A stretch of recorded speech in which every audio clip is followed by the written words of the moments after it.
it is your favorite goddess, o.SO.FANCY 734, and welcome to day 6 of the 7-day chakra alignment via processing trauma.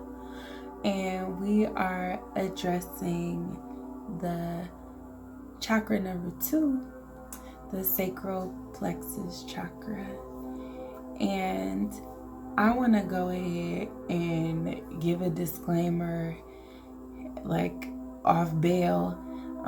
This episode, I will be addressing sexual trauma, so sexual assaults.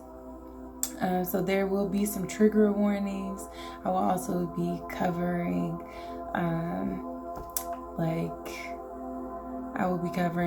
STDs, mutilation, things that, I will be covering some very sensitive topics, and especially since the sacral chakra is associated with the sex organs and those things only for the most part. But those are the glands it's associated with, the ovaries and testes. So we getting down into it real quick, and the questions aren't the questions are like deep, like from the beginning. So I just want to put that out there. If you don't think you're in a mental space to be able to, listen to these type of stories, that's totally fine. I definitely will be posting the timers, so you can just click through and get the journal prompts and do this on your own. However, if you would like to hear part of my story, thank you for staying and tuning in. So, number 1, let's start with the visualization. So, since we're covering the sex organs, we just go take it straight to the water, because we gotta let things flow, honey. So take a moment to take a couple deep breaths. All right, and I like my in for 4, hold for 5, out for 6, right? So let's go ahead and do that count. So close your eyes, take a deep breath in through your nose, hold it, exhale,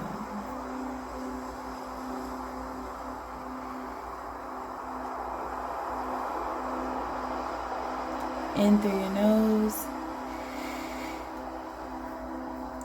hold it,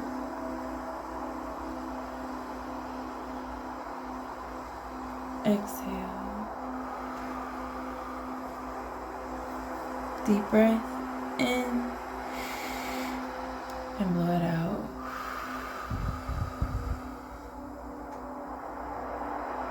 Just let some of that initial tension off of your body. I'm going to go ahead and get back to your normal breathing. Keep your eyes closed. You want to make sure you're already, I should have said that, but you should be seated however you're comfortable. Seated in a chair, on the floor, laying down. Just get comfortable. Let the sound of the waves carry you away, because today we are going to the beach. Imagine yourself somewhere sunny, your toes being caressed by the silky sand as you take a walk on this beautiful beach. The ocean is bright blue, the water is crisp and clear. You can hear birds chirping. The breeze is nice and warm and welcoming. The sun, you're just basking under the sun as its warmth that caresses your skin. It's a nice moment. So what you're gonna do, we're gonna walk towards the water. It's so clear and pretty. So let's go ahead and take a step into the water. Surprisingly, it's not too cold, it's not too hot, it's just right for you.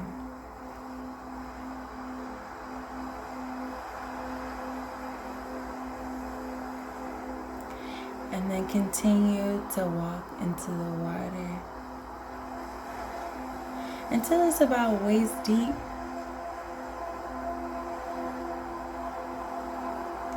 And then you're gonna lay back into the water and float. You don't have to be afraid. You ain't gotta know how to swim to do this. Just fall back, because the water is gonna catch you like a warm hug. The beautiful thing about floating is really all about what you believe. If you think you're gonna sink, you're gonna sink. If you think you're gonna float, you're gonna float. How about think about it like this? It's the most comfortable bed you've ever laid in.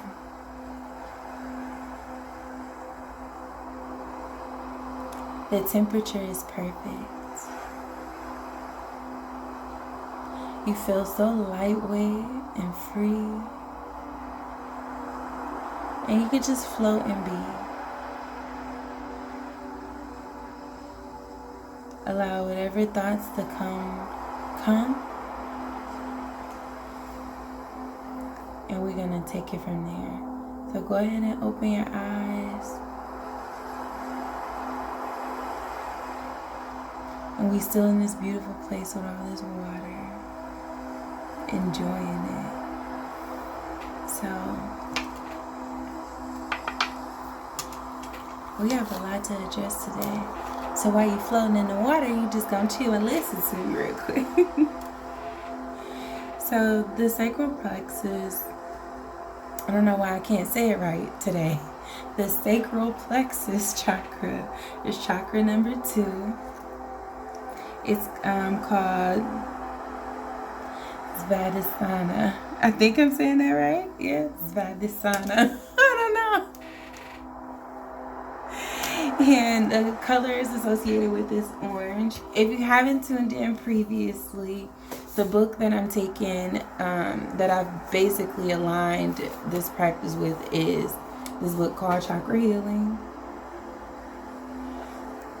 I got this book for $8. I might even got it from Five Below. I can't remember how I acquired the book, okay? But it was cheap. And it covers a wealth of knowledge in here, including self-healing practices. Some that I'm including some of this stuff, but I'm incorporating my own thing. So you could definitely get this book. It's an easy read. There's even pictures in there of the stones you can get, okay? Did I show you that? And pictures for the poses for yoga. Anyway, so this is what I'll be using to cover some of this general information, and then just go from there. Anyway, so the color is orange, which is why we decked out with this little yes. So get into the look. So we are sporting the orange. I even got some koi fish up here. Orange is the color, and the element it's associated with is water. I'm hearing juicy fruit. Juicy. I don't know where that came from. Somebody think about me, honey. So, juicy fruit. And anyway, it's associated with water, and I also think of oranges and like fruit, you know what I mean, like something sweet, like, but and that's so funny because the fruit of your loins come from you know what I'm saying, it just all ties in automatically. But also with the water, it like ties into your emotions and So I'm really excited to like get into these questions and like to these blockages and how they can happen, because it's very evident on the surface. Like you get your feelings hurt, or you get embarrassed sexually, or you know, you have some form of rejection sexually, that, and obviously that's tied to how you feel about yourself. You know what I mean? So, and the affirmations for these are I feel statements. So look, it all keep flowing. Shout out to the water playing in the background. Anyway, so like I said, the glands that this is associated with are the ovaries and the testicles, the physical body parts, the womb, genitals, lower vertebrae, your back. I could not get over that last time. Pelvis, appendix, bladder, hip area, and kidneys. So your lower region. And it's easy to store a lot of stress in that area too. Like people who got, oh, my sciatica, or, you know, lower back problems. It ain't just because you got a big booty. It's your boobs too big. It's stress also, you know.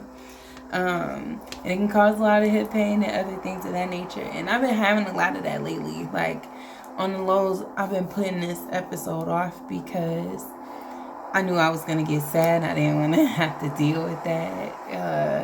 And then, so like, when I was in a good mood, I'm like, I don't want to do it. I don't want to be sad. I don't feel like it. Even though, like, I thoroughly need the release. Like, and my body was calling for it. Like, my hips been stiff. Like, and I always do a lot of hip opening. Like, that is my favorite form of stretching, or one of them is like opening my hips, because it's just like they be getting tight. Like, drop that low, honey. But let me see. So let me take a look. Actually, so possible causes of energy blockages: sexual abuse, trauma, rape, and gender issues. Mental and emotional issues you would experience would be guilt and blame, money, sex, power and control, creativity, ethics, honor, and relationships. So, and if you had any physical dysfunction, it was those that I listed, like the chronic lower back pain. Oh, I did say, look, sciatica. Chronic lower back pain, sciatica, gynecological problems, pelvic pain, impotence, frigidity, uterine, bladder, and kidney problems. And TMI, but like, I done had some of all this shit. Like interstitial cystitis. That's this one right here, okay? And that's crazy because I didn't even know it could cause impotence, but that's, I mean, it makes sense. And the life lesson associated with this chakra is to use emotions to connect with others without losing our identity, and to freely express creativity and healthy emotional sexuality. So, I mean, soul ties. I mean, a lot happens during sex. Whether you, I mean, I don't care if you that nigga, or if you that bitch and you got slabs and you just busting them off like it ain't shit. Listen, a deep exchange is happening whether you acknowledge it or not. And how in tune you are with yourself has to do with if you can acknowledge that. Not everybody can just have, like, there's no such thing as emotionless sex. Like, it'll catch up with you later, my guy. But anyway, crystals associated with this chakra. I don't know why my word's not coming out right. It's like,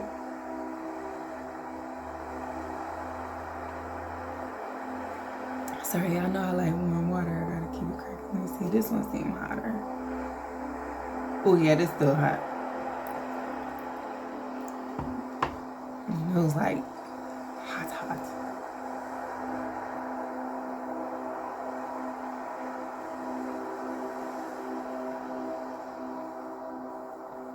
Excuse me. I needed that.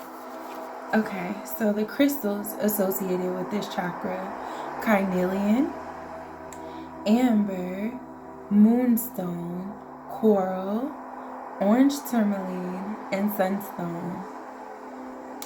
I think these are little carnelian or something. I can't remember what they are. But I thought that's why I put it on. But let me tell you, carnelian ain't no joke, okay?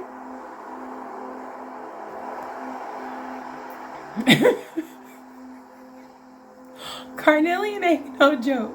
So you watch, you gonna pull in some sexual energy with that. So like, be careful with how you use your stones. Like, make sure you are clearing your stones. Make sure you watch your intention when you are using your stones. Make sure you watch who you have around your stones. You know what I'm saying? Like, where you carrying them to, what you doing it with. Like, because carnelian ain't no joke. And I'm gonna just leave it at that. It's one of my favorites. It was one of the first stones that I like realized worked. And I didn't like everything that it attracted. And I had no idea, like, this on that spiritual tip, like, I had no idea it was going to be pulling in some of the stuff it was pulling in, because I wasn't even aware of, like, I wasn't fully aware of my own energy at the time either. So, like, massive pulls, honey. But the essential oils associated with this chakra are lang lang. That lang lang nigga do your thing. If you know, you know. Lemon, patchouli, rosewood, and sandalwood. So when this chakra is in harmony, it says we are in the flow of our creative expression, in touch with pleasure, able to share and express feelings in healthy ways, create and maintain healthy relationships, and are connected to the emotional aspects of sexuality in ways that sustain us. We feel at peace with our abundance and may even be in touch with our clairsentience, the gift of taking in intuitive information through feeling, your gut feeling. I kept talking about the guts last time on the sacral, on the solar plexus with them guts. But and we also have a healthy relationship to money and easily cultivate abundance in our lives in imbalanced ways. So like, you definitely want to be in a line, because you want to purge anything that's like has a hold on this, because this is like all the chakras are so important. And I'm so glad I went through this learning process, because every time I go to another one, I'm like, this more important than the last. They are all so important, even though these aren't like all of them, like these are the main ones that we know of, but like this is very important.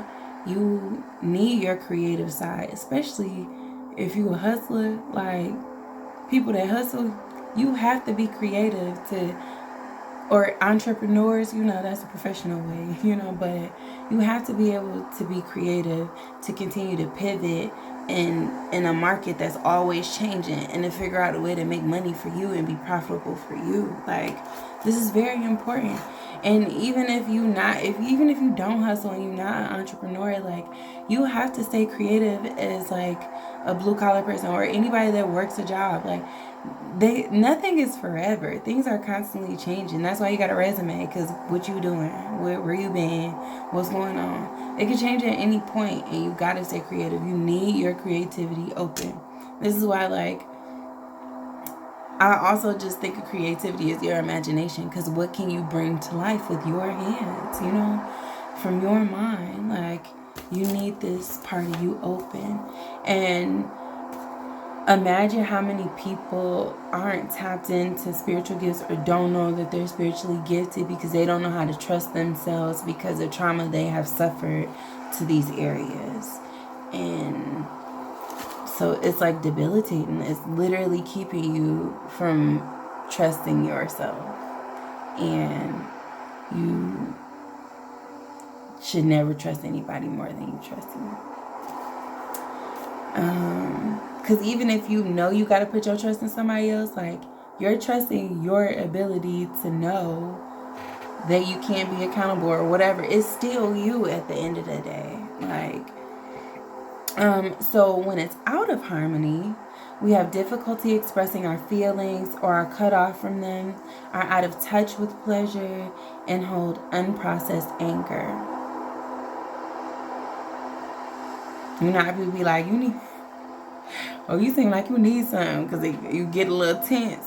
This is that. We feel stifled in our creativity and resentful for not being able to birth our ideas into the world.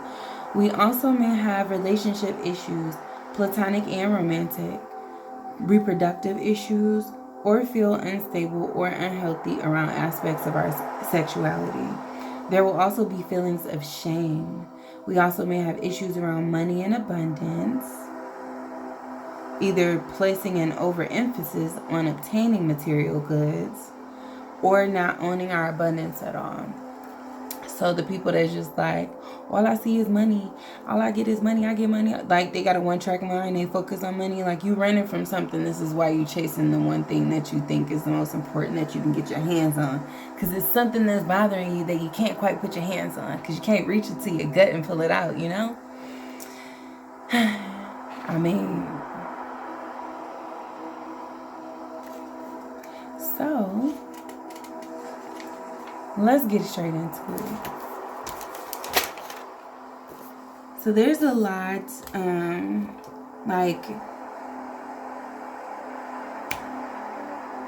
I want to talk about, I definitely will be talking about some things that I haven't heard discussed. So, like, I just kind of wrote some notes, but, like, I think that there's a lot that happens as a result of sexual trauma that, like, nobody discusses. So, and I put shame. Like, shame is one of those things. And I just kind of want to change the narrative when it comes to, like, a lot of these taboo subjects. Because a lot of this stuff is, like, rooted in, like, deep embarrassment, and it ain't gotta be like that. So anyway, but number one, as much as I've been putting this off, like, this is something I really wanted to do, and I'm thankful to even be at a point where I can openly discuss these things. And honestly, like, me doing these episodes, I said, like, I mainly do this for me. But, like, I'm putting it out there because every time I come on here, like, sometimes I feel like I'm talking to somebody. So I know it's somebody that needs to hear this. Like, even though I'll just be kicking it with myself also, because it's not live, you know, but somebody needs to hear this. And I know I'm not the only one that feels the way I feel. And sometimes we have to be the first person to put ourselves out there to be able to receive what it is we thought we needed or we're looking for. So I'm happy I can do this. I really don't want to cry on camera, but I'm going to try to keep rolling, like, through it, because it's like 1 o'clock in the morning. I've been bullshit. So, like, and I get, like, when I get sleepy, y'all, like, I'm like a baby for real. Like, but, anyway, so,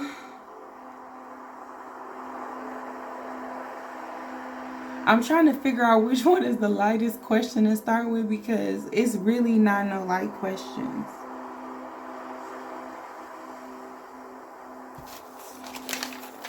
Number one,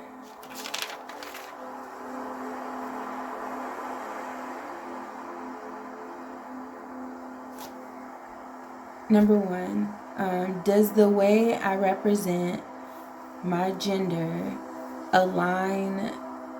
Okay, so does the way I represent my gender publicly align with my true gender identity? For me, it should be like a no-brainer, like, duh, because I am very happy to be a woman, like, but my most dominant side is actually male. So, but it's not represented in how I dress. It's represented in my behavior. And so like being on guard, like being rough, not giving a fuck, like, I don't know, and I don't even want to say that alpha type shit, because really I be on my own wave. Like, I just do what I want when the fuck I want, like, so I would say yes, but to an extent, because, as women, it's kind of like, I think people get the hang of it nowadays, but when you are a dominant woman, you are tested all the time. People just want to see if they can get under your skin. So, like, I hate having to, like, I'm very adaptable, but it gets tiring. Like, I don't want to have to always, like, fluctuate to meet people where they at. Like, get with it or get the fuck on,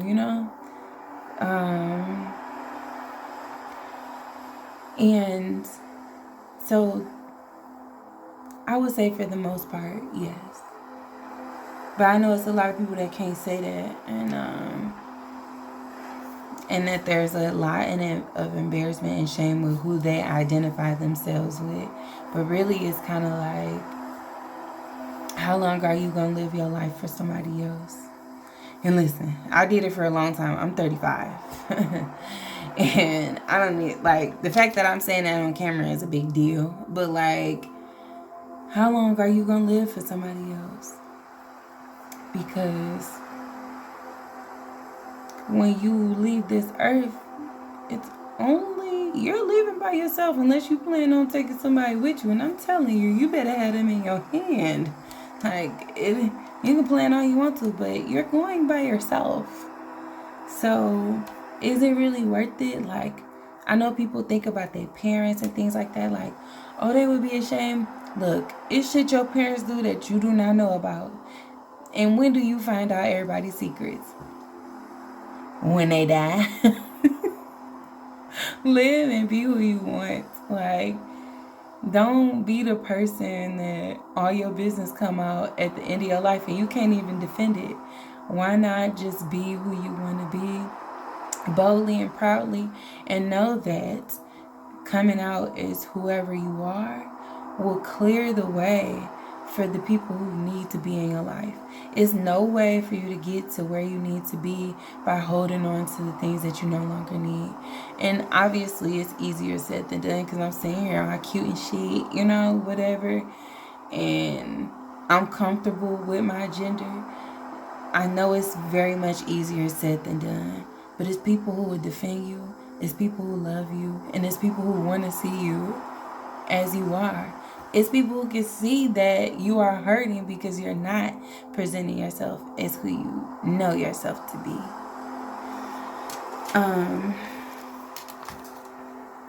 Oh shit, I didn't put the first timer down for the first thing.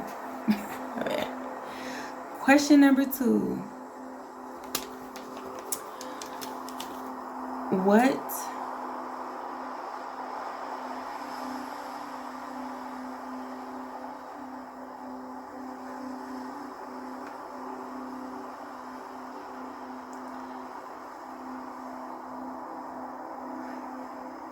these questions hard, y'all. I can't believe I wrote this shit. They sound simple until you sit there like. Alright, so question number 2. I'm just gonna go with the big one, because this is the hardest one, so.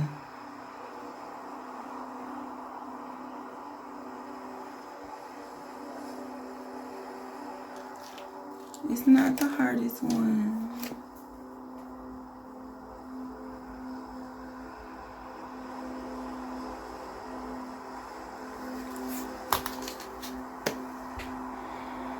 Question number 2. How many times I say that? So I'm gonna just go to the easy one for me. What negative sexual experiences prevent me from expressing myself sexually or still have an effect on me today? So I say the easy question because these things, like, I've talked about this a lot before, but I've been sexually assaulted 3 times in my life. And I made a video, like on Facebook about it lightly. I've been kind of like opening, like talking about it more openly, like the past year. The first time I think I was 19, and it was my boyfriend at the time, and I was sodomized, and I was afraid. I was actually really afraid of this nigga because he was nuts on the low, like, and you know, I was young, dumb as hell, and like wild, like by a nigga who had a little something, you know. And this when I used to dance or whatever, and it was just kind of fucked up, like, on top of like me, like, trying to confide in men, or like finding men like to make me feel secure after that, like, my friends didn't respond well to it either. Like, one of my homegirls was like, I knew something. I told you don't go over there. Like, I knew that was gonna happen.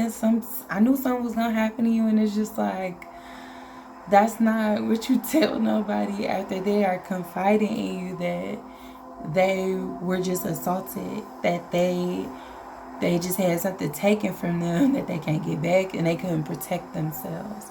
And I never forget, like, my homegirl, I'm just call all these bitches my homegirl because, you know, bitches know who the fuck they is, and it is what it is, and I don't need to put no emphasis on who is who or who I felt however about,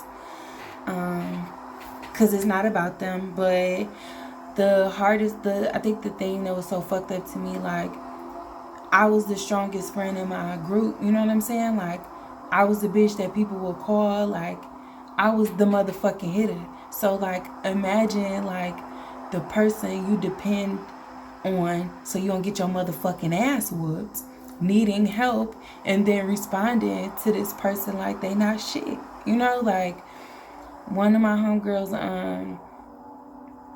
I didn't even go to the hospital for 2 days. I couldn't shit. I didn't shower. I smelled disgusting. I was physically in pain, mentally in shock. I think I slept in the bathroom, you know. The video, 3311. So, like, I was, you know, I didn't shit, shower, shave. I couldn't do nothing. I slept in the bathroom when I got back to safety, like, because I was stuck with this nigga all night.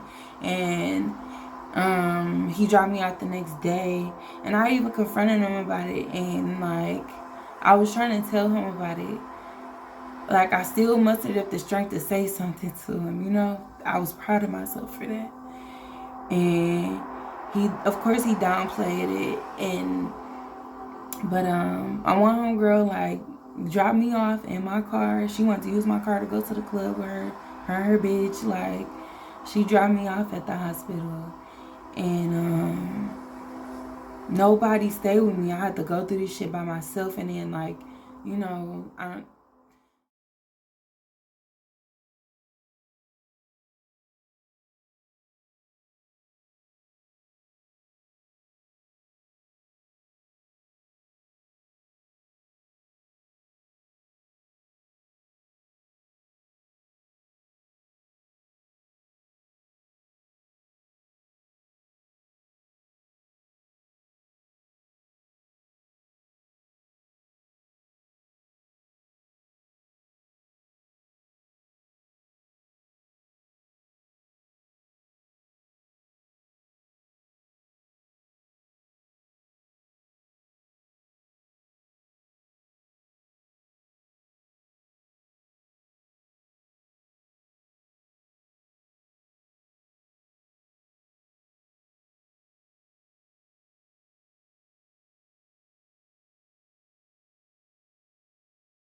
You know, I don't know what people know about, like, when you go to the hospital saying something happened to you like this. Like, you are literally picked and prodded apart, and they, like, inspecting your body. And you getting further touched by people you don't want to be touched by.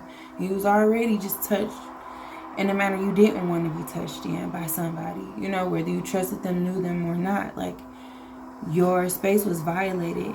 And, like, I don't think people know what it's like to not feel safe in your body, because where the fuck can I run? I can't run outside of me. You know what I'm saying? Like, if I could have jumped out my skin, like, leaving this earth, like, if I could have, I would have. But I couldn't. So, like, I stayed through all that shit, and, like, I kept these friends for a long time. I went back to this nigga, like, only for him to end up telling me later that he did this shit on purpose. You know, so, like, that's, like, another dagger through the heart. Like, so it had an effect on me for a long time. It still kind of has an effect on me today, because it's like, I don't know if I want to say today, but I'm going to say, like, you know, it lingered, because I think if it had just happened then, like, that one time, then I would have been okay. But I went through other experiences. Like, I went through it twice more, you know. So, and you know how they say third time's a charm? Like, that shit can stick.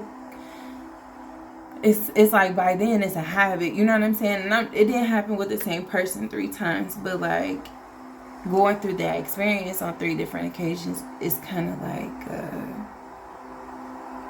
it kind of embeds something in you. Like, you lose a part of yourself, you know.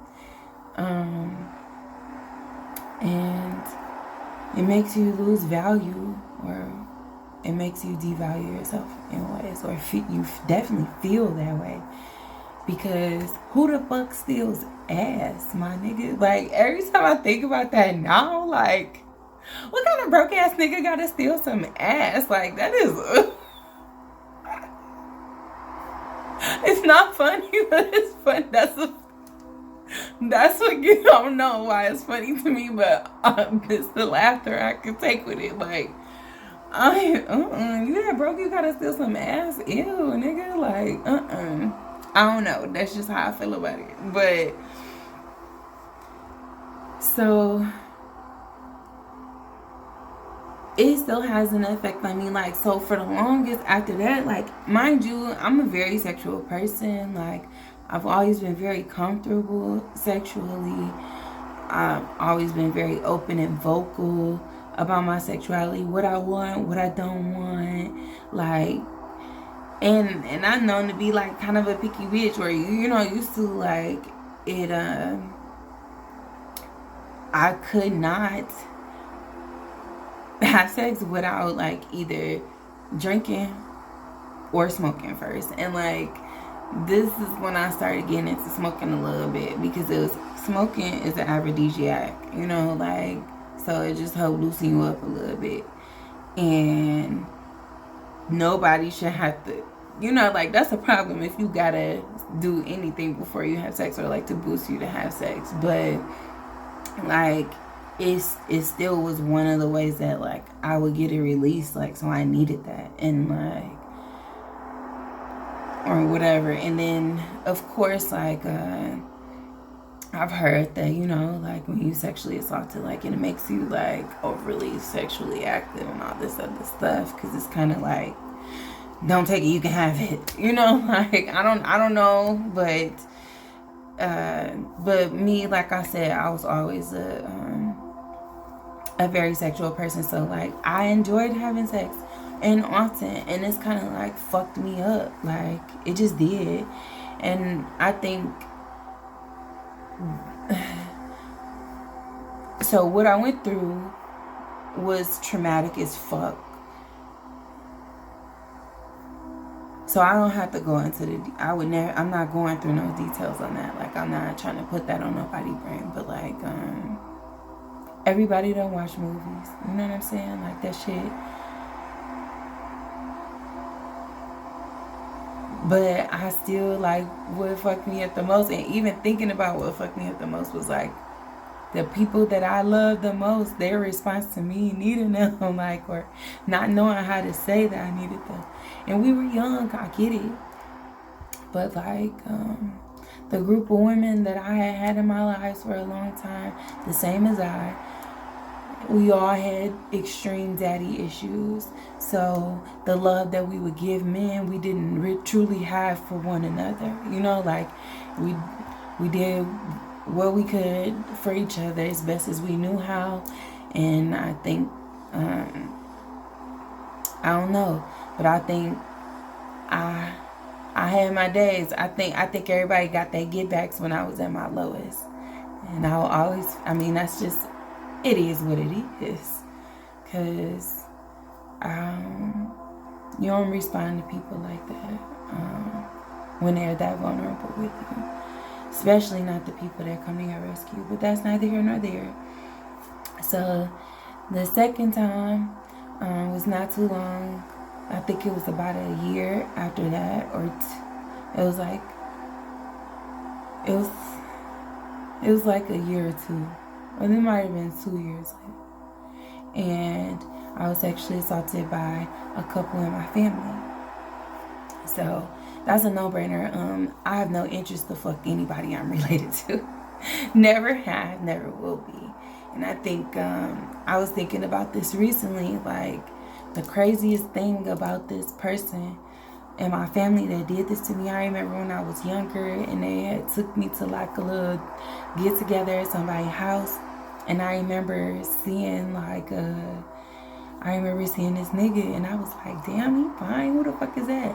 And they like, bitch, that's your cousin. And I'm like, but, and they, like, kind of humiliated me, you know, in the moment. But I'm like, I didn't know that nigga was my cousin. I didn't know I was related to him. Like, I would never have an interest in a nigga that I share the same blood with. Like, what the fuck? Like, and it's just, so I thought that was so funny that this person that would, like, down me in this way, like, previously, would do something like this to me. And I didn't see it coming. And that was the most fucked up part. Like, I didn't see it coming. Like, so these things,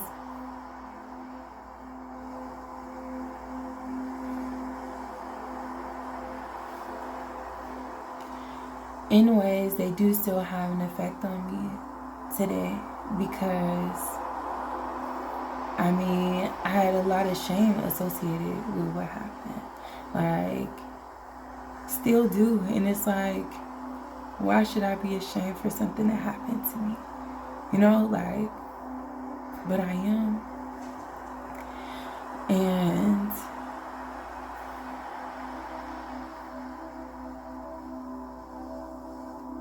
because the memory don't go away, you know, like, and I think it's so fucked up. Like, the hardest thing that I have to deal with, like, I have memory issues, but damn, why can't you remember the bad shit so good? You know, like, why is that the shit you can remember the most? It's like, and then it would make me feel like, especially with me having memory issues, like, it made me feel like nothing good happened in my life because I could only remember these fucked up times. Like, and they were very vivid. It's just like,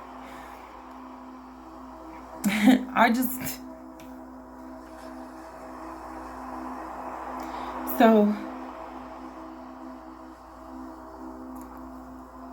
it's hard for me to trust people, especially trust people with my body. Like, and my body is something that, like, people just go crazy over because I'm very shapely, and I have been my entire life, and I've been objectified because of it. Like, by women and men, you know, like, and it's crazy because women, like, of course, I'm a woman, so you, like, naturally more comfortable with women, you know, but, like, well, I don't even think women understand, like, sometimes, like, how they make other women feel by their response to their bodies. Like, okay, thank you. Like, I get this enough from niggas, you know? Like, but it just come with the territory. So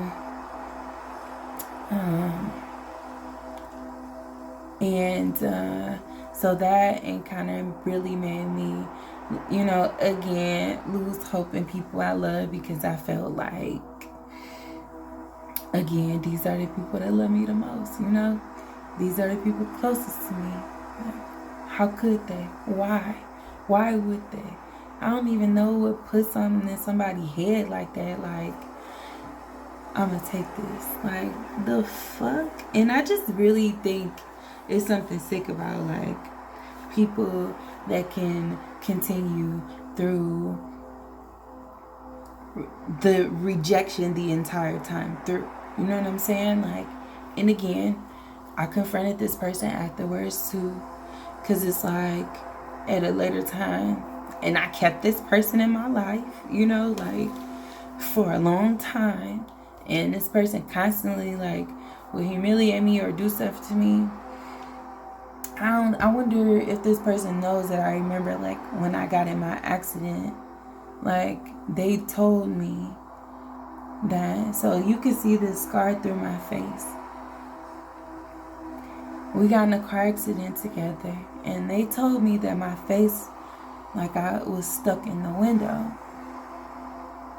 But they told me they pushed like, they mashed my head, like, to get it out of the window. And I'm like, this bitch trying to kill me, dog? Like,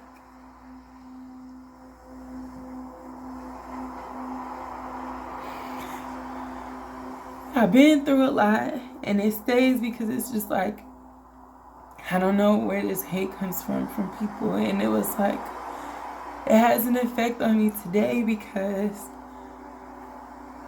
I was like blind to like these deep-rooted issues, and I just didn't understand. It was because I really was just trying to hold on to what I knew or what I thought to be love at the time, you know, like, and I just had like this deep-rooted sense of like loyalty. Like, it was like blind loyalty, you know, like, and I thought that people could change or would change, or I thought people didn't do shit to me on purpose. So it caused me to have like major trust issues, especially when it came to sex. So it was just like, I'm gonna get fucked up, and I'm gonna be at a level of, you know, like, it's just hard to explain. Like, you know, it's just hard to explain. And then the last time happened in my home, when it was like, again, like 2 years later.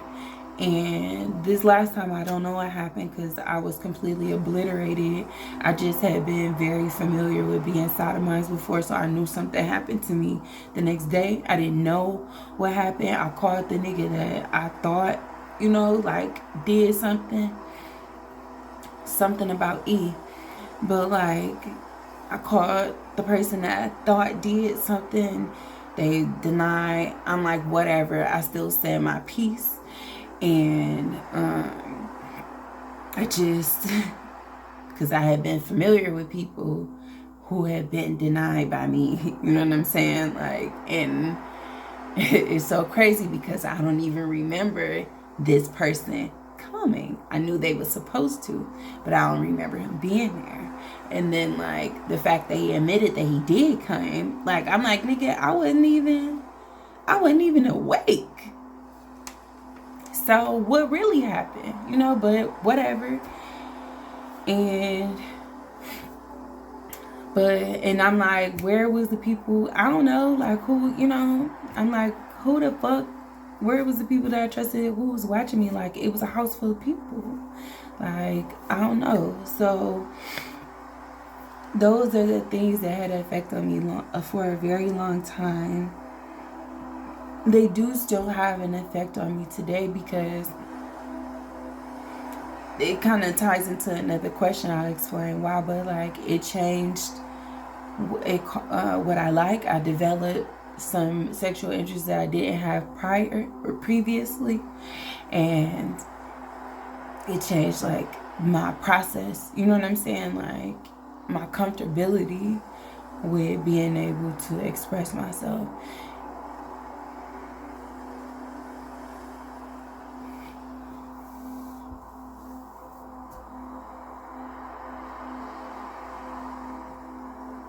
So, what I do want to say is, if you are somebody who, male or female, because I can relate to either one, and I done had some people say some fucked up shit. I even had a nigga tell me, like, yeah, but women, y'all bodies made for that.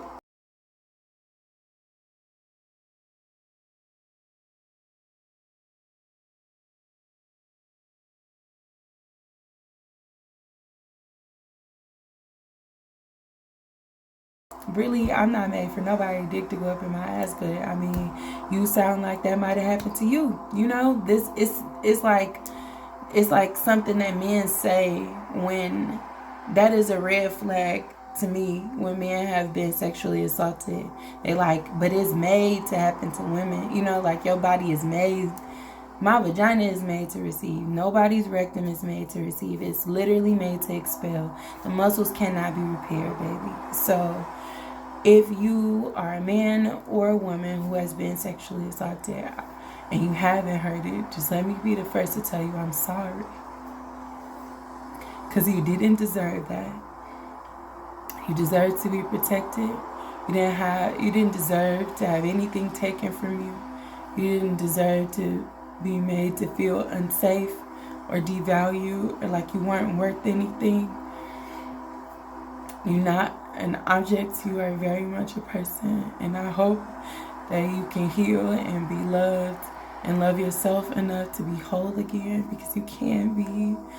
And, you know, one day it won't have a hold on you. Like, I'm thankful these things don't bother me as much, but it's never easy for me to talk about. And that just means that it's still some letting go that I got to do. And for me, this was what I needed. Because, I mean, I tried to go to therapy and I haven't had the best luck. So, or, you know, and I'm still trying again, but like, it is what it is. I never got to talk about these things for real. And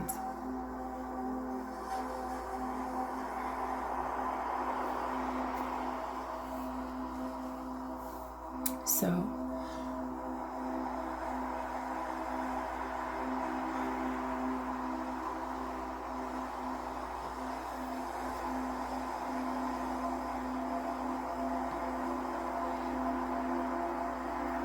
question number 3. What sexual desires did I develop from negative sexual experiences? So this is not something I've ever heard anybody talk about or that I've seen be talked about. And so for me, like choking or asphyxiation, right? Like I had a boyfriend choke me. I was like unwarranted as fuck, very aggressively, like, and that is kind of a form of sexual assault. It was just kind of like fucked up, like, and I couldn't get out the position because he was like, I couldn't get out of it because he was so much bigger than me. Cause this nigga was like, I'm 5'5", this nigga was 6'6", I think. So it's like, it is what it is. And I was a lot smaller, like, at the time. It just, whatever. But it's something I enjoy now.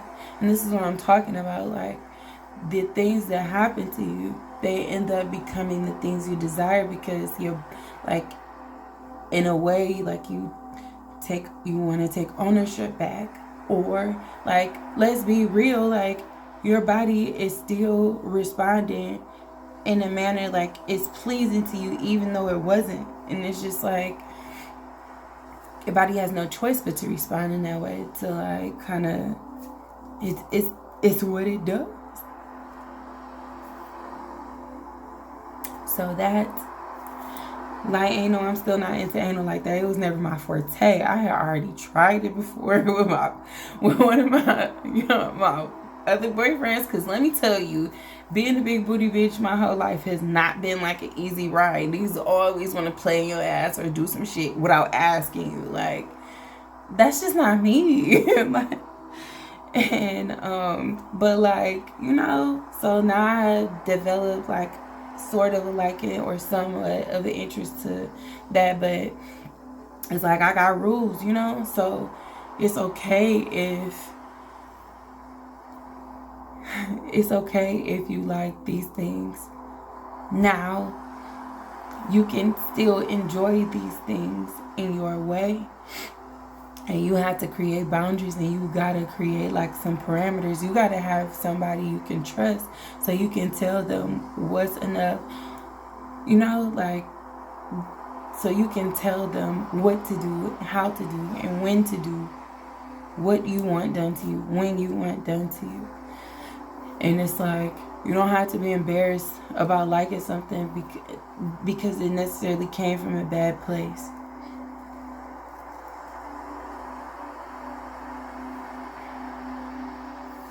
And you don't have to hold on to that being like the root of it. Like, it doesn't matter how it started. Like, what does matter is you controlling your narrative, and you can take hold of your life in that way.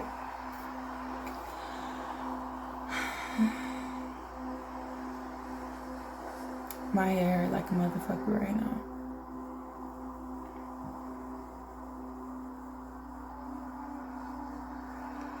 But I think that's the main thing. Like, that was the biggest question that I had never, or the biggest topic I had never heard nobody discuss, was how you develop like sexual interest based on sexual trauma. And or even like I didn't even get into more like aggressive like sexual practices until after a lot of stuff happened, even though I was already like a dominant and like kind of masculine woman. But that's the thing, like, when you are this type of woman, men try to break you from the inside out, and it's like men will literally try to dominate you the only way they know how. Like, and it's just like, and your dick is still weak, my nigga. Like, it's fucked up. Or you have to beat me up to get it, or you have to whatever. You know what I'm saying? Like, I still didn't like it. Now what?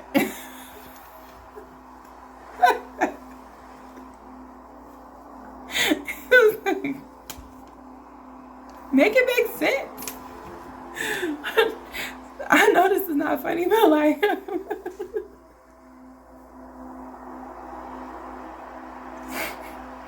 I don't laugh to keep from crying. I literally laugh for every emotion. I can't help it. And I have really mixed emotions about this. Like, but what I found out in my experiences, like, when these things happen to you, people always know. The people who did this to you, they got somebody that always know. My boyfriend, his sister, knew the nigga was a rapist. Like, well, bitch, where was the heads up? Like, but then now that I think about it, it's possible that he could have raped her. I don't know, because if niggas is stealing coochie, what's off bounds? You know what I'm saying? Nothing. And they not getting in trouble. It's just like, all they need is to put a little fear in somebody's heart, and they good to go, you know?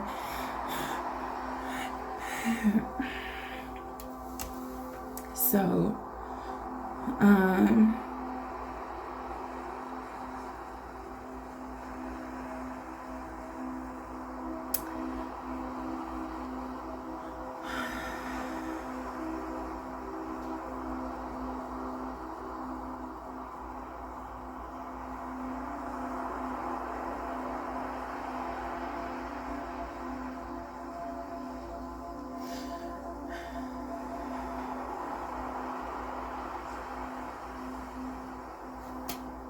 real quick, while I'm taking this break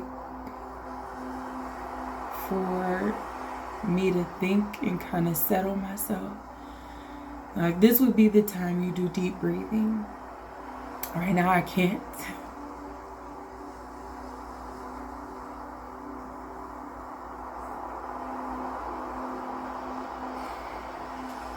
I don't even know why I'm crying so much, because stuff happened so long ago. Like, all of this happened a long time ago.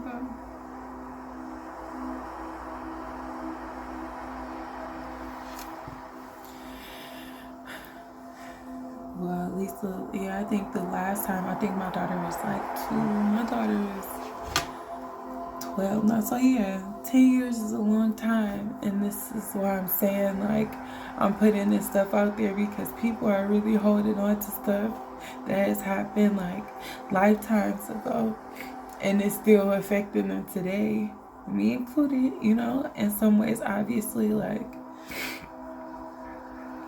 just because I can talk about it don't make it no easier, obviously.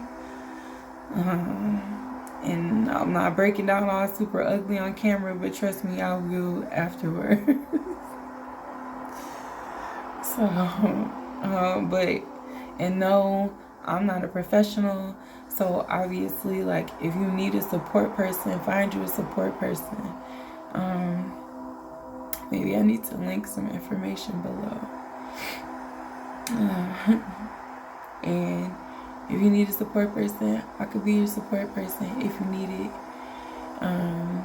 If I've offered this before in the past, like, if you are not comfortable, like, we can sign a non-disclosure agreement so you can talk comfortably to me. Like, I ain't trying to put nobody business out, but I'm willing to be there for somebody if they need it, because I know what it's like to not have nobody there.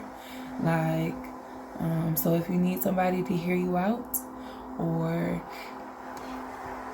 you need somebody to be present for you, I'm happy to do that. Like, or just to have somebody there while, like, or you ain't even gotta talk to me. Even if you just don't feel comfortable journaling by yourself, like, and you need just to know somebody there, put me on the phone and put me on mute, and I'll hold the phone for you. Like, sometimes I used to need that, like, and I had made a video on Facebook to say thank you to all my niggas that was there for me when I was going through this shit, because I didn't know what a real man was, you know? Like, I didn't grow up with no real man around me, for real. I didn't have no daddy in my home, you know? Like, I didn't grow up with what I needed. So, like, when I had niggas holding me down, like, I didn't really know what it was. But I would never forget, like, after I went through the second time with my family member, like, and it was so fucked up because I had just needed somewhere to stay. And that was the first time I slept in my car that night after I left. And I couldn't even, like, bring myself to tell him what happened. But my homeboy held the phone for me, and he just let me cry. He couldn't do nothing for me. But I cannot explain, like, how much that meant to me. Like, it was like the equivalent of a hug or somebody holding you and letting you cry. And I was very thankful for that. So this is my moment where I get to cry and have my tears, and I'm thankful to do that. But I'm happy to, you know, hold space for somebody if they need it. I'm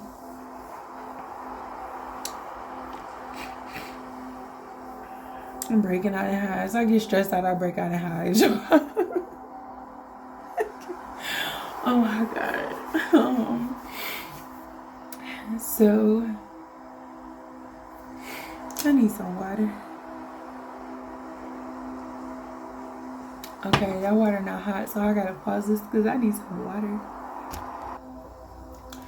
Okay, I got me some water. I got me a snack too, but I'm back.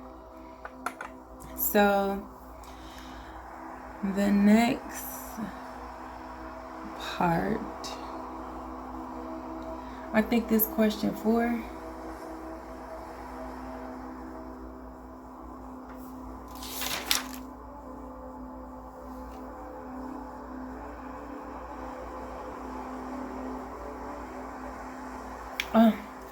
That was the other thing I had forgot to mention too, like about being sexually assaulted, was like I contracted a STD the second time, and I still rightfully told my partners, because I didn't know, that was just like the protocol. Like, you catch something, you tell your partners or whoever you've been dealing with. Like, and I will never forget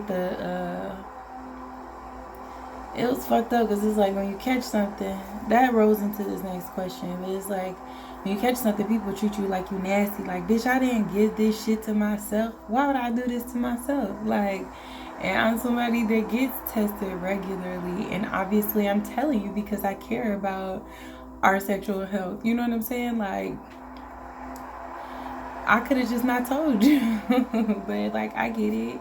People get upset, mad, whatever. But anyway, so the next question is, damn, I gotta get it. I just paused this, but my bad, y'all. I gotta pause this to get a charger. All right, so we are back. So question number 5: how do I feel about my genitalia? How do I feel about how it functions? And how do I feel about how it looks? So, this is a loaded ass question.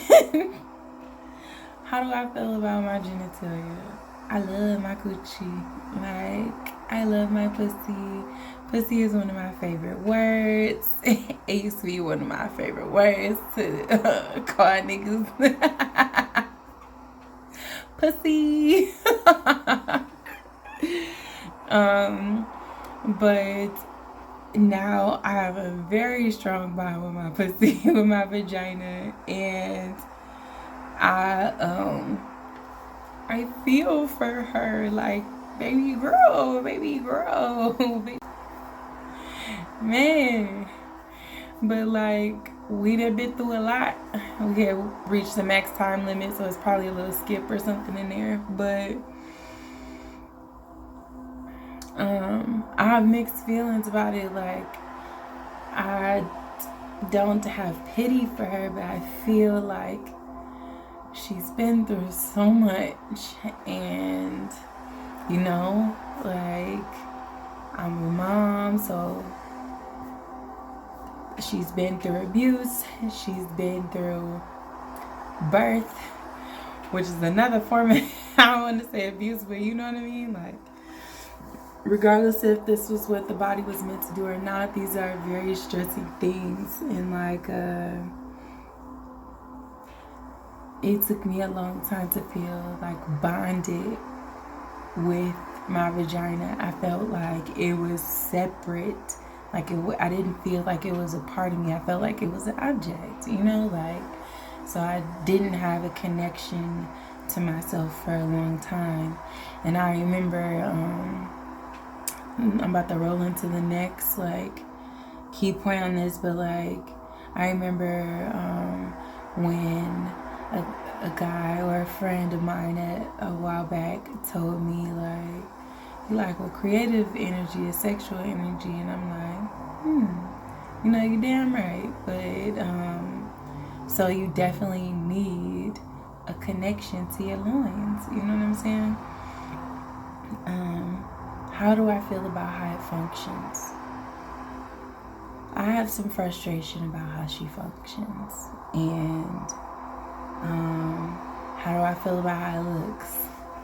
Okay, I'm not gonna lie. She wasn't looking right for her, like, I love how my vagina looks. I am very high maintenance about everything, you know what I'm saying? Like, how I take care of my body. So like, waxing is everything to me. I do not shave. I don't play that shit. Well, also because I'm allergic to nickel, so I can't use the razor. But like on any part of my body, not even my underarms. We get waxed, honey, and we don't do we don't do all that other shit. But I think that like there's a lot of shame attached to our reproductive organs. I hear all the time how guys clown brown skinned girls or dark skinned girls. Like, oh, it looked like roast beef, like, bitch, and you was a ham ass nigga when you was tearing this Donald Trump motherfucker, like, but like, people say a lot of stuff, and I'm sure just the same way men feel the same way when women call them, when you hear that dick little, like, whether that's the case or not, whether it's the case that it looked like roast beef or if you got a little dick, like, I mean, it is what it is. So what do you like about it? So I really had to get in the mirror and get together with myself. And somebody put me up on the book Pussy Prayers, and it's dope because it teaches you how to connect with your body and just like going over some things. Like they go over less traumatizing sexual conversations and how to get connected with your body. And I thought it was dope because I liked that the book had a lot of shit that I had already been doing on my own, like I was familiar with. But like, first I was like in love with my vagina, then I went through a lot and I felt like disconnected and I didn't like how she looked and all this other stuff. And one of the things that really caused me to have a disconnect with my vagina was when I contracted herpes. And that was like, I've had a lot of worse things that happened in my life, but every time I say this is the worst thing that ever happened to me, something worse happened. And this was not, so this was like, I already went through all those things. And then when this happened, I was alone again. Well, I was sent somebody, like they weren't physically here, but like they were my emotional support, my mental support, like, and I really appreciate him. Always will. And what I will say is like when you go through your stuff, like you will always be sent somebody to carry you through when you can't carry yourself. And you may not be receptive to the help. You may not like how the help comes along, but the help will be there. So, I got herpes, and it don't matter when. But at the time, it took 4 weeks, I think. I think it took 3 or 4 weeks for them to figure out what was wrong with me. So this is gonna get a little TMI-ish, but I think like there is a stigma about healthcare and Black women and recognizing things and people of color. So y'all just gonna get the full rendition. So number one, I had to accept my portion in it. Which was the fact, like, I nicked myself shaving that day. And I thought nothing of it because it wasn't, like, deep and down there nowhere. You know what I'm saying? Like, it wasn't that big of a... It literally was just, like... And like I said, I don't shave, but this, look... I was like, bitch, we got a dick appointment. And I was trying to see my nigga, like... I was like... I was only sleeping with this guy. This was my guy. You know what I'm saying? Like, this is the dick man.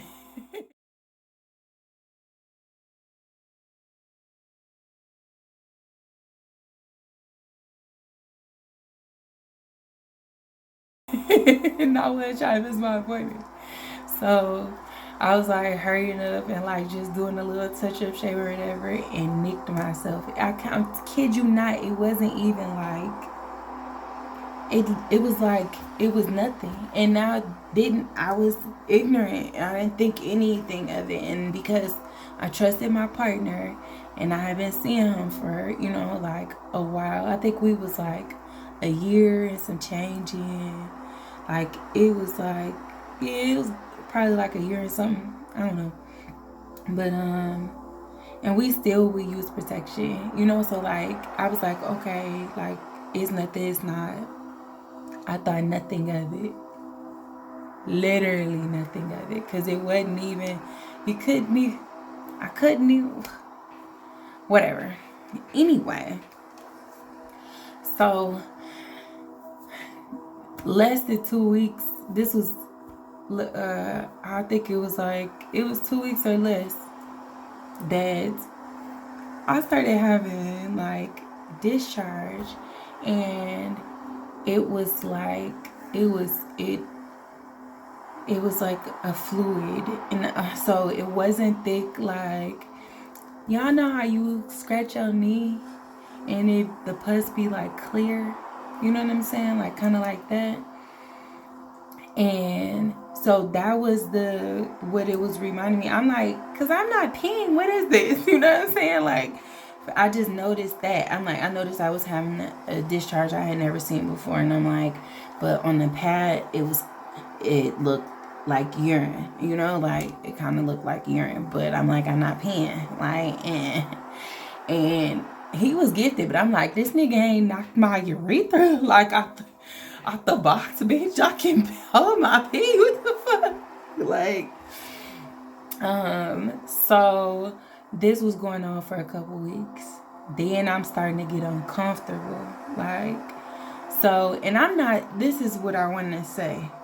When I say I was having discharge, I was like leaking through pads. Like, I lost my job because of this, because I could not work. So for weeks, like, I'm just having this discharge. I'm like, something not right. I keep going, they testing me, they like, ain't nothing. But what you don't know is, number one, they don't just test you for herpes. You have to request that. And I didn't know that at the time. So they doing urine tests, like a pap, there's nothing there for 3 weeks. So then it's starting to burn. And I'm like, nigga, something is wrong. Like, I don't know what the fuck is going on, but something is wrong. And I was frustrated because at this time, I had my little fuck buddy or my partner, you know what I'm saying? But at this time, I was developing a relationship with somebody else. So this is the person that was there for me. Not even a whole ass nigga I was fucking. So he was like, go back. Like, what the fuck? Because I'm like, look, I ain't never, and like, this is somebody I had like very intimate conversations with. Mind you, I'm a very open person. If y'all can't tell, I'm telling y'all my fucking business. I mean, whatever. But so he like, go back. And I'm glad he kept encouraging me to go back, because I mean, nothing could save me from what I was gonna go through. The shit was still fucked up, but I just needed to know what was going on. So like, I go back. At this point, I'm in a lot of pain. I'm like, something is not right. Like, I'm soaking through these pads. I don't know what the fuck is going on. And then, this when they do they did an ultrasound on me, and this was the most painful shit I went through. And I never forget this white woman doing this, because like, it was clear that I was in pain, because I was like, bitch, first of all, take it out. Like, if it need to be took out, like, take the coochie out, like, just remove it, because I was having trouble walking and moving. I couldn't, you know what I'm saying? Like, now it's starting to bother me. I'm like, I don't want to pee. Like, no, I don't want to. I think this might be the first time I fasted for real. So like, I go, this bitch is being rough doing this ultrasound, and like, anybody who's ever had any type of wound pain, it's like, I don't understand these women who be in these fields. These hoes need to go somewhere. Like, so, and it's like I'm crying through the whole thing, but I'm trying to stick it out because I'm like, please just find out what's wrong with me, you know? I'm not being given anything for pain. They being dismissive, you know, like, they just like, bitch, you probably just burning, like, fuck it, you know, like, and it's like, yeah, but from what? Like, so at this point, so I think this is the second time I done went to the hospital. Now they done told me I had strep B, whatever the fuck that was. I'm looking this shit up like, this don't even make no sense. How the fuck you get this fuck? I'm like, this is not what this is. Still having the discharge. And then, so like, I think I'm at week 3 or 4. And now my skin is just falling off. Like melting off, like wiping off. Like I had never. I can. When I tell y'all, like, and I didn't tell nobody because obviously I had already went through a lot of fuck shit with these bitches. I'm like, I can't trust these bitches. Hell no, you know, like, and I remember one of my friends that worked in healthcare was just like, you need to be careful, you blah blah blah, because I didn't have a man, right? But I'm like, what kind of, these bitches is crazy, because number one, her nigga was for the streets. Her nigga was the campaign manager. This nigga was running for president the way he was running these hoes in these streets. So I'm like, this could be anybody. Like, you got a nigga. Don't technically, you know what I'm saying? Like, but I didn't want to, so I was not even about to go there with nobody. Like, and I just think it's fucked up, like, that people be in healthcare and be so, like, where is y'all sensitivity? Where is y'all empathy? Y'all bitches in the wrong field. Quit doing shit just to have a job, because when the shit come back to you, you're not gonna be able to handle it. Like, everybody get their motherfucking day. But anyway, so like I said, at this point, my skin is just wiping off by the touch. I couldn't relieve myself, so I was not eating. I was in so much pain, like, I think the video starting over, but like, I was in so much pain. I could not walk. I was literally shaking all the time. Nobody would give me anything for pain. And all I'm doing is just talking to my friend. You know what I'm saying? Like, the one thing I can't say the bitch did, my homegirl, like, I had her call the nigga I was with, because I'm like, what the fuck? Like, call this nigga, tell him he needs to go to the doctor. Because I couldn't figure out what was wrong with me to even say, like, something, you know, like, to say what it was. I did not know. I'm just like, make the car, make that nigga go. And I remember I was asking him, like, do you have anything? You know, like, what the fuck is going on? Whatever. He like, no. And this is the thing. Niggas carry diseases like a motherfucker. But women, we have open orifices. So it's like your mouth, you know what I'm saying? Like, or your eyes. Like, it's like, it's literally just a moisture cave. So you got a petri dish in between your legs. You know what I'm saying? Shit is just gonna, and if you don't know what that is, then where y'all go to school at? But basically, like, it's the grounds for things to reproduce quickly. And like, it's just like, this whole time, I was just in pain. I could barely walk. I couldn't do anything. I was literally having to submerge myself in a tub of water to relieve myself, because I could not go to the bathroom. I couldn't walk. So my friend's just like, bitch, go back. You know, my guy friend or whatever. And like, so I finally go back. I'm like, very lethargic, and they didn't even know I wasn't eating, because I'm like, I refuse. Like, if I can't pee, I'm not about to try to take no shit. Like, I don't know what's happening. My body is falling apart. It didn't look how the pictures looked. It didn't look how the pictures look until like week 4. You know what I'm saying? Like, so the pictures they got online, that ain't shit of like what I went through. What I went through was like fucking 4th-degree burns, 5th-degree burns. Like, if my skin was just falling off, like, it was fucked up.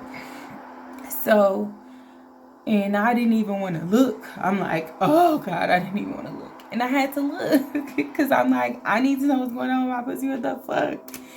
So, like, I look and I just fall apart because I'm like, I don't know what this is. This shit is fucked up. It's not right. I couldn't even, and I have I couldn't even take the ring out. Like, I could not touch myself. I couldn't do shit. Like, oh my God, everything was just painful. And it's like, so I go back to the ER and I think I couldn't stop crying.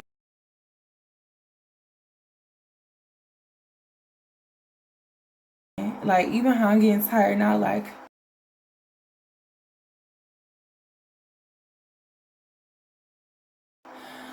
I was just out of breath because I was like breathing like so bad. My blood pressure probably was high as fuck.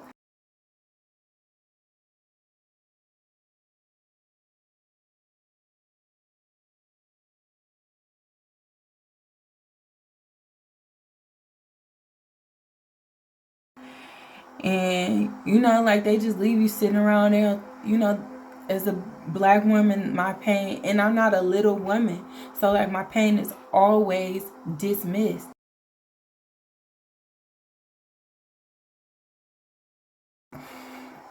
So, the only thing I could do to stop the pain, at this point, I still had a high pain tolerance for the most part, like, but I would drink because that was like, I'm like, I'm not taking it. Like, the fucking Tylenol and shit was not working, okay? Like, it was not working. If you hit a motherfucker in the head with a mallet, you're not gonna put a fucking Band-Aid on it. You're not gonna give them a Tylenol. You knock them out equivalently to the knockout that they already received. Like, but in this area, you know, like, when they started that opioid shit, they made it seem like all black people's crackheads. Bitch, I'm too big to be a motherfucking crackhead. Give me some fucking drugs. Like, what kind of shit is this? Like, I never received relief going to hospitals. So this last time, I didn't give a fuck. I was like, my friend had like, he had gave me the pep talk of the century. Like, make sure that, you know, like, get seen by somebody. So I'm like, I ended up, I think I was dealing with like a nurse manager or something, whoever this man was, because this was St. Joe's, because I already went to U of M. I had went to St. Joe's and I went back to St. Joe's again because I'm like, U of M, I swear to God, U of M be trying to kill me, and I was not fucking with them. And like, but I don't fuck with none of these hospitals. I don't trust none of them. Like, I'm okay. So I go back and like, so at this point I haven't looked no more. After I seen my shit falling apart, I didn't look again because I couldn't believe it. Like, I was mortified. Like, and like, this is not the first time I done had to mourn a part of myself. Like, I'm like, nigga, I didn't know if this was gonna happen to my whole body. You know, like, I didn't know what the fuck. Like, so, and this whole time I was like, it's probably herpes. Like, what else could it be? But it did not look like the pictures, y'all. Like, that little braille shit they be showing y'all, that's like stage 6 or like some, I don't know. But like, that's not what it looked like at first for me. So I go back and talk to this.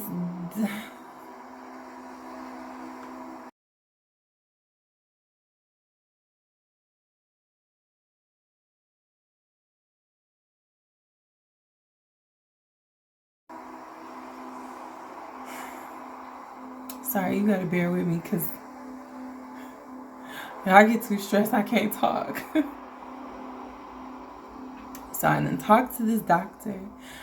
like so much and cried so much because I was not letting them turn me away again, because I had been turned away so many occasions. It was just like, y'all not hearing me, something wrong. And I'm just like, I just want to know what it is so I know what to do. Like, I couldn't stop crying. So they waited on this, though. They found a labor and delivery doctor, I believe. And they waited on her to get out of, she just delivered a baby, but they found a black woman to come see me. And so finally, like at this stage, like she could confirm, like, yes, it was herpes, right?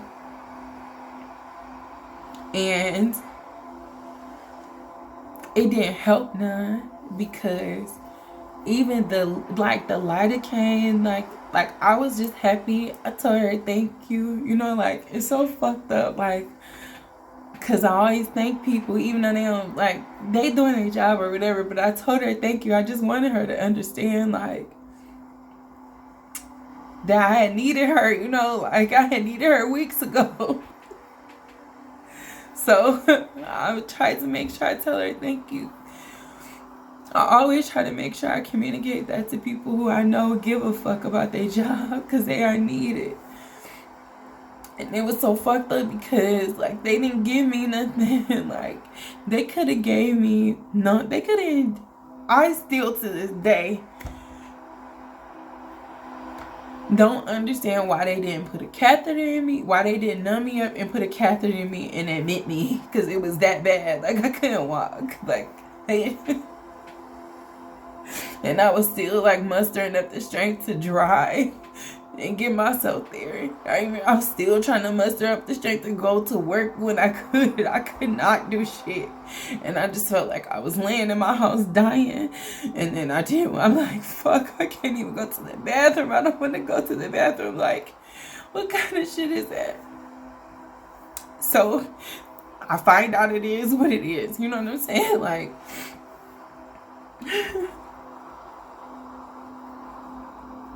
so I find out what it is.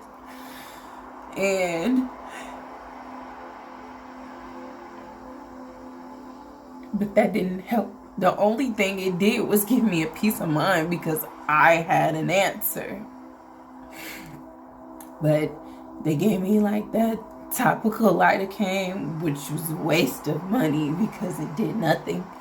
Then I was trying to find like a medication. They was just telling me like all I could do was take the meds, like to this medication is called like valacyclovir, right? That's the generic, because I had state insurance. So like, and I'm putting that out there because y'all bitches be nosy about all the wrong things about these niggas. Look, you know what I'm saying? So,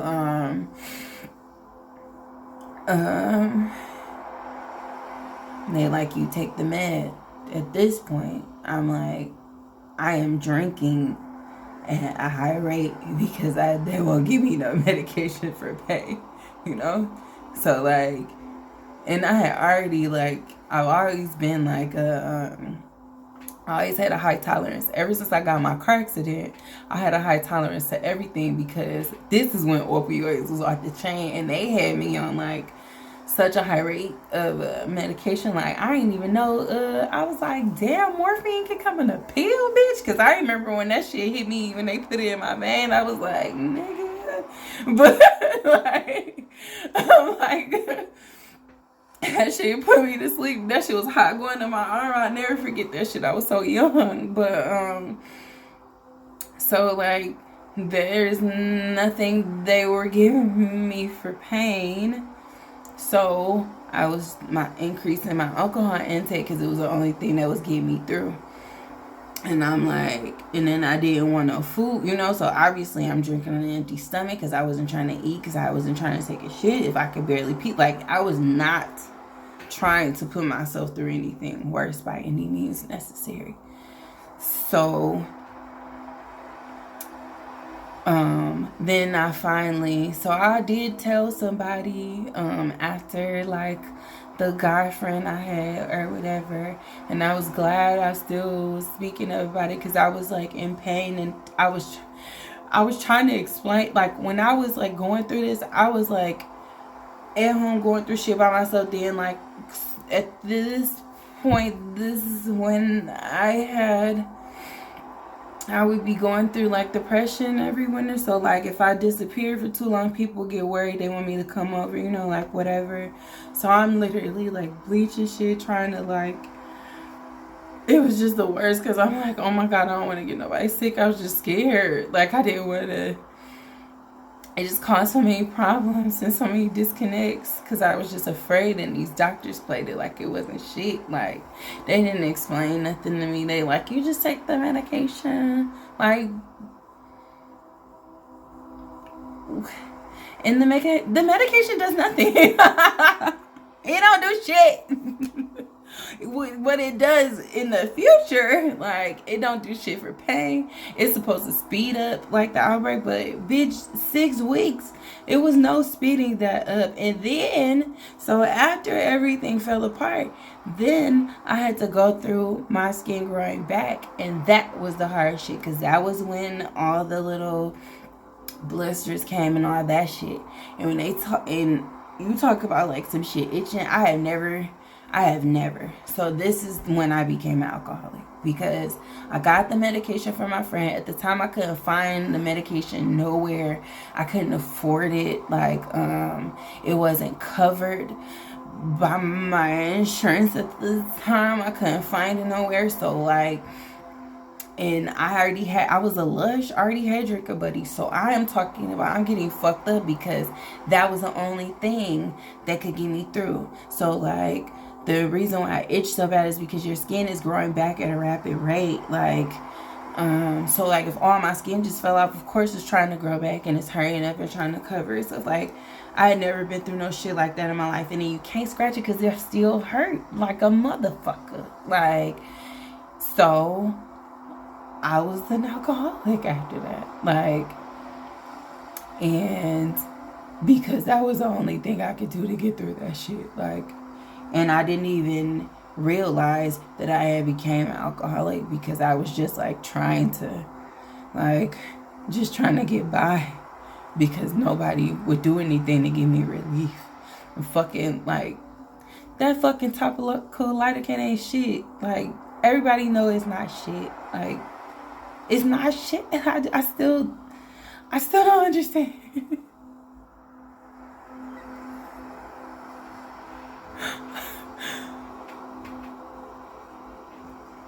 But that happened, and I was glad I had the courage to still like talk about it because I was able to like, I mean, my friend got me medication, one of my friends that also had it, and like,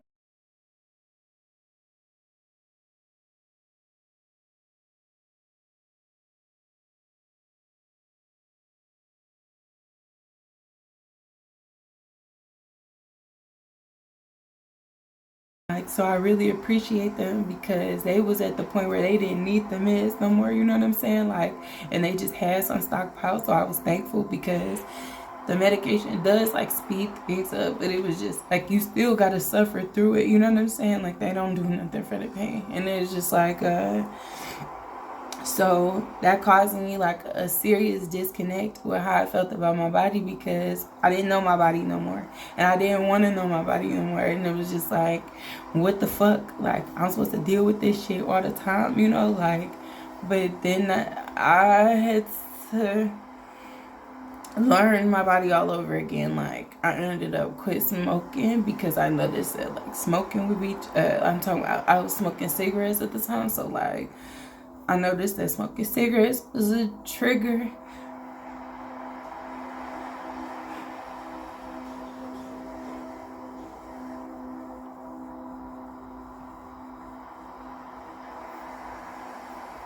And it caused such a disconnect for me. So like, this one, it caused I just felt nasty. Like, I felt fucked up. Like, I went through I just I went through something that I didn't do to myself. You know what I'm saying? Like, maybe I did, whatever. Like, I didn't. Like, and because I'm pretty sure people do shit like this all the time and think nothing of it. And you be with somebody you trust or whatever. I think the most fucked up part was like, one of the same homegirl that took my car when I had got raped and went to the club when I needed to go to the ER. This was the same bitch who knew that this nigga, like, that people had accused this nigga of having something. Nobody says anything. That's what I'm saying. Like, you get, if these bitches show an ounce, I don't give a fuck if a bitch show a tissue paper worth of amount that she ain't fucked. Like, if bitches is not your friend, if they show you any, I don't give a fuck. If they show you anything that they not for you, you leave them hoes alone, flat out. You leave them niggas alone, flat the fuck out.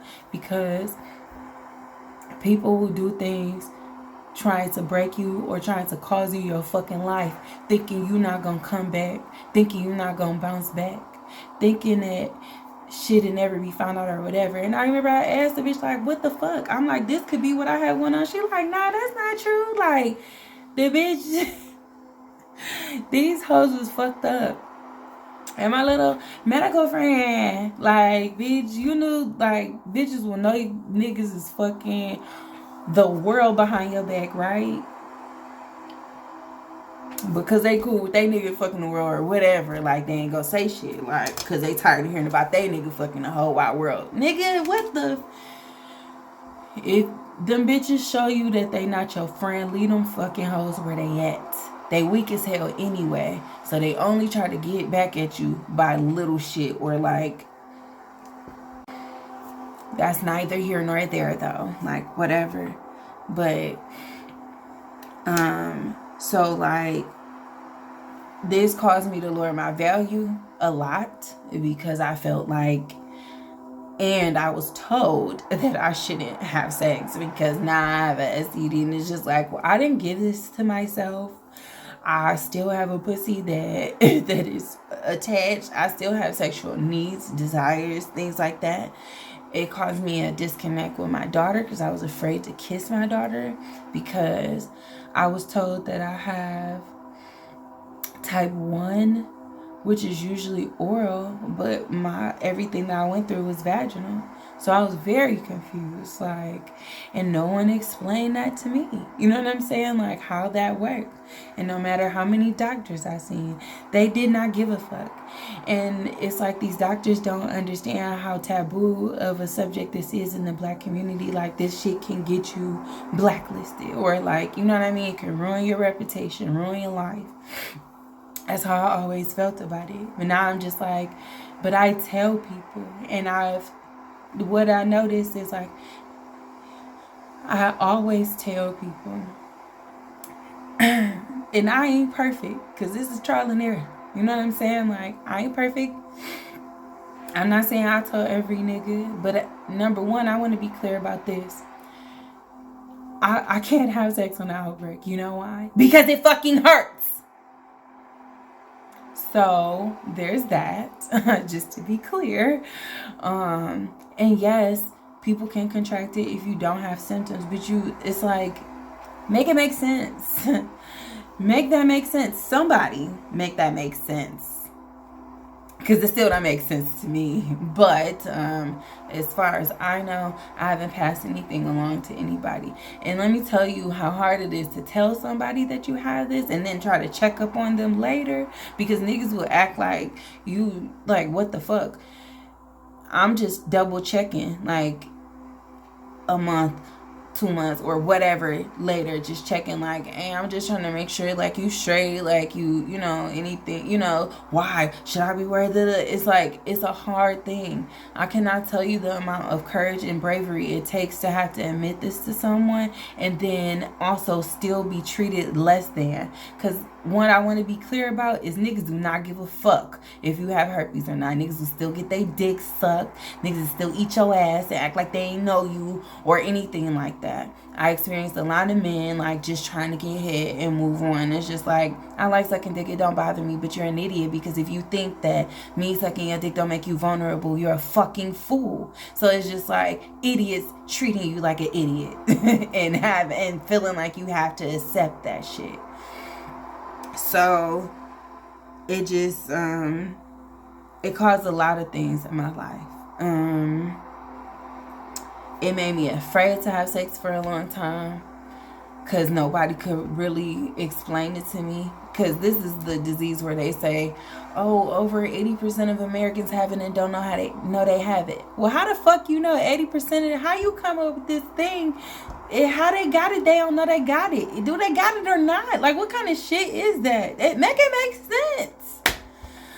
But it doesn't. And so it's kind of like a roll of the dice. Like, and I had, like, I dealt with a lot of ignorant motherfuckers. Shit, I was an ignorant ass motherfucker until I was dealing with this shit. And it's just like, you know, people can get herpes anywhere, on their hand, all that. People drink behind people, smoke blunts, do all types of shit, and do not think of it. You know what I mean? Like, you still, like, people use condoms, but you can still get it even if you use a condom, because it's all about where they had it on their skin, what's touching your body. Like, okay, if a nigga got it on his thigh, a condom ain't on his thigh, my nigga. Like, it's not on his groin. The nigga ain't got his ball sack in a fucking condom. Like, come on.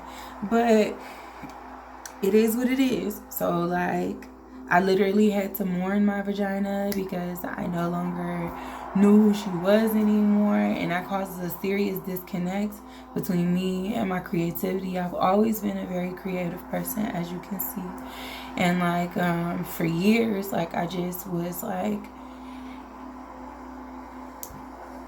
getting fucked up and whatever, like, but I had to quit drinking. Like, I literally, like, what I will say, my takeaway from these things, because I do want to put a positive out there, like, these things forced me to value myself more.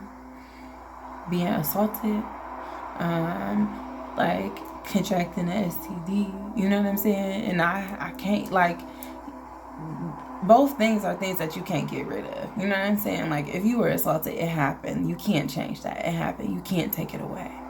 Like, so even this, like, it's something that I can't take away. You know, I think it's something I can fix. Like, I think, but I'm not, I don't have outbreaks often. Like, I never did. That was just, the first one was just the worst shit ever. Like,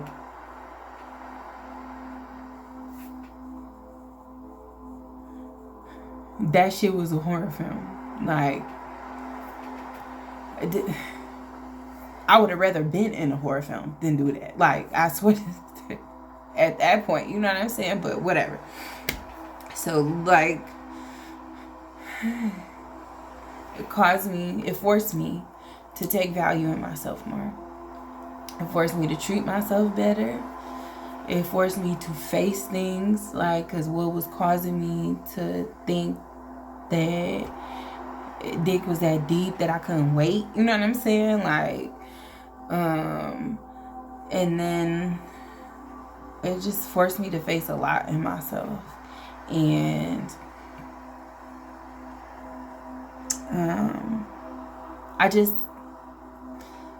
so I'm gonna just go to the next question, because it'll help me answer some of this shit instead of just talking so aimlessly.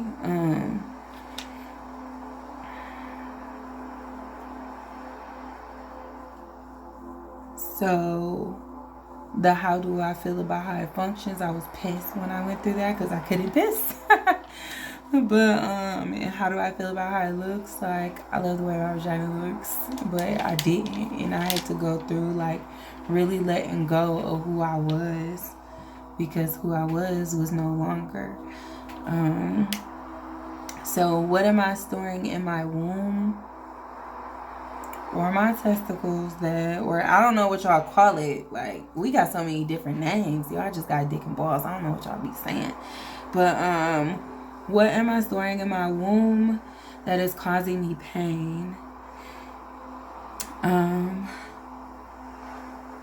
And so if I can't think about what I'm storing, then like a great way to figure out the answer to that question is like, what people, places, feelings, and things do I associate with my womb? Like when you think about your vagina, when you think about your parts, what are the things that come to mind? And that'll help you get to what, like, the issues you're storing. So like for me, I stored a lot of shame in my womb, like, and I've gone through a lot, like, of womb trauma. So like from being sexually assaulted, from my fucking genitals being mutilated, to like I had PCOS, so like that means I get cysts on my ovaries. Like I had a lot happen. Like even like when I gave birth, and then like those doctors put in that stitch in without asking for permission. Like y'all niggas really be. Oh, and even before this, like I had I always had something happen to me, like with going to the hospital, like, and especially when it comes to my reproductive self. Like I had HPV. I got diagnosed with that. Like I think I was like 19, but they didn't tell me until it was like stage 3. Like I was about to have cancer. These niggas didn't. And I'm telling y'all, I always went and got my checks on time. Every time I got a new partner, I was at fucking Planned Parenthood. Like these people don't be telling you. Like, and I'll never forget, I had to have a LEAP procedure. So it was so far that I had to have part of my cervix removed. And I will never forget, this man burnt me. And I had my boyfriend there with me. So what they use is like this high like electric device, like to shave off like the cells or whatever. But and it's so funny because my stuff is still on the slant to this day. Like it never like doesn't grow back right. Like whatever. But like I swear to God, this man burnt me on purpose at the end, because he had got the tool out and he like burnt my lip like on the way out, and I couldn't believe it. And my nigga was about to jump, and I'm just like, but this is what we go through as Black women, like people not giving a fuck, and people further like causing us pain and trauma on top of what we already have to go through. People not educating us properly about what's happening with our bodies, like, and just taking advantage of a lot of shit. It's like, so I very much believe in the narrative, like how they be wanting what they are pushing for women to have hysterectomies and things like that. They will let you go through some shit to think you need to take your whole shit out just to rehabilitate it to give it to somebody else. But you know, that's my personal opinion, whatever. So I was holding a lot of shame in my womb, and I think that's what contributed to me like and eventually like having PCOS. Like because like when you have all this stuff just lying dormant in you, it causes like a physical manifestation of like something. Like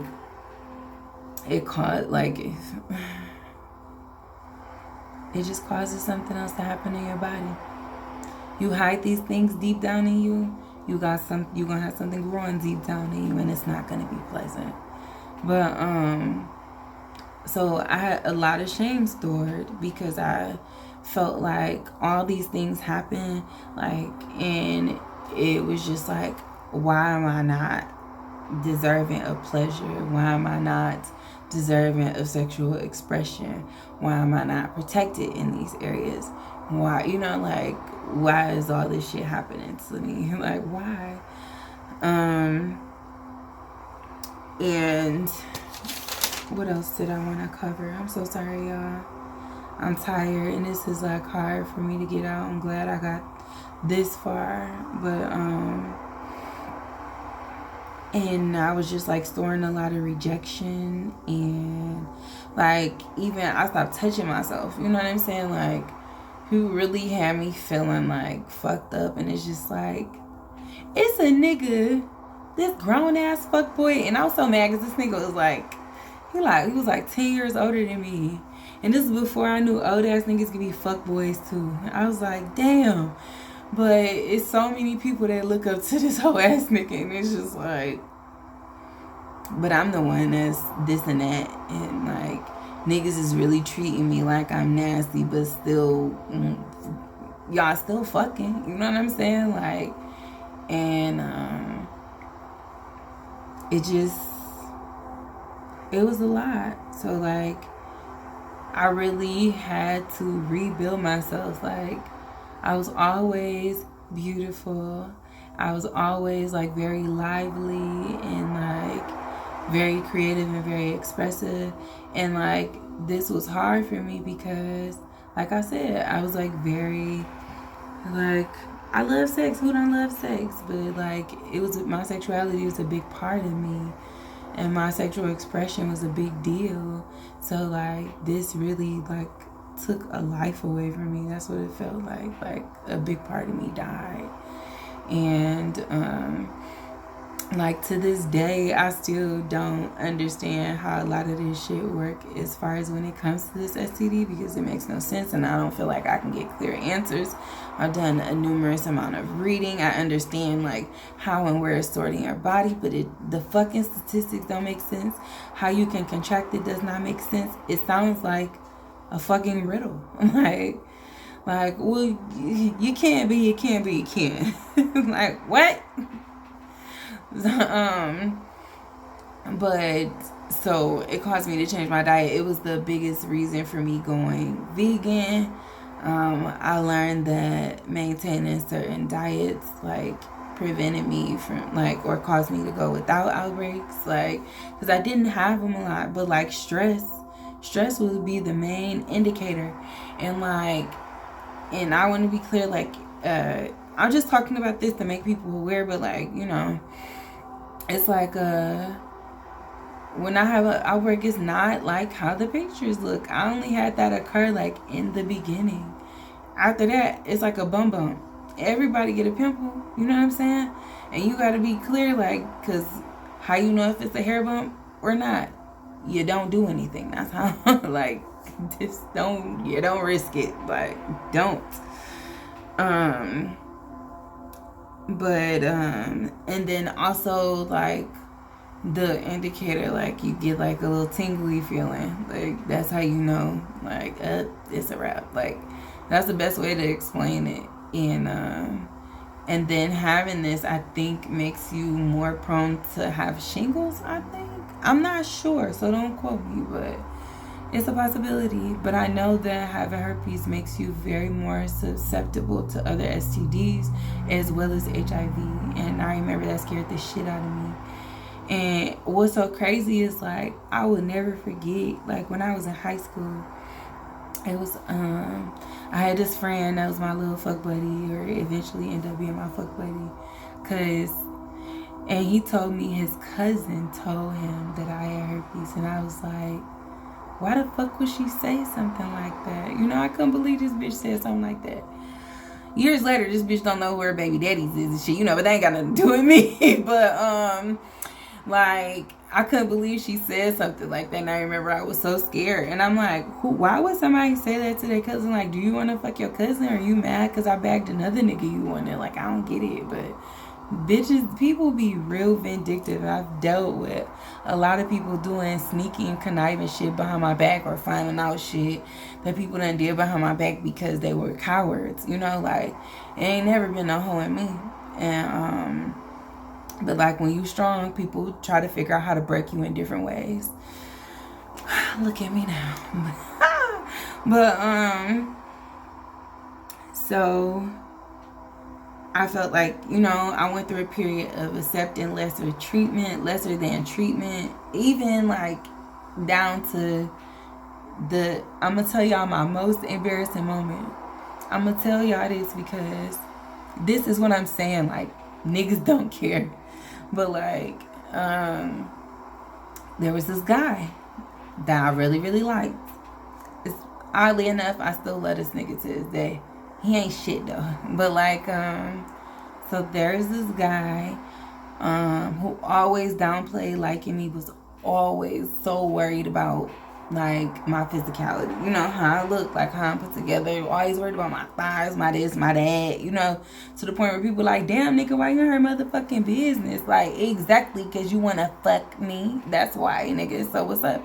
So like, you know, whatever, this person comes, and then like I tell him, he like, I'm like, so you, and I don't just like give them a half ass, because there's never really an appropriate time to tell people, and most niggas just want to fuck, and it's just like, I know people that don't tell people, and I tried that, and I don't feel comfortable with it. Like, I'm not a liar, I've never been a liar, so like, that's not something I can do, but like, so I tell him, he act like, of course, he like, I'm like, so what's up, you know, he like, no, we can't fuck. I'm like, all right, but the nigga still want head with a condom, right? And then like, in order to rub me out, I was like, well, put some gloves on since you're so worried. But that's what I'm saying, like, I didn't even have to put myself in a situation to lower my value to the point where it was like we had to go through all that, because that's not even what it is. And if you was that fucking scared, you would have never even, like, you wouldn't even got head. You wouldn't even be here, like, being involved with me. And it's like always the niggas that like have these cookie cutter like lifestyles, like, oh, like they professionals, they this and that, or they look a certain way in their community, people will look up to them, and then like behind closed doors, these niggas not shit at all. And it's like, it's very frustrating, because it's like, you know what, but you gonna have a daughter one day, my nigga.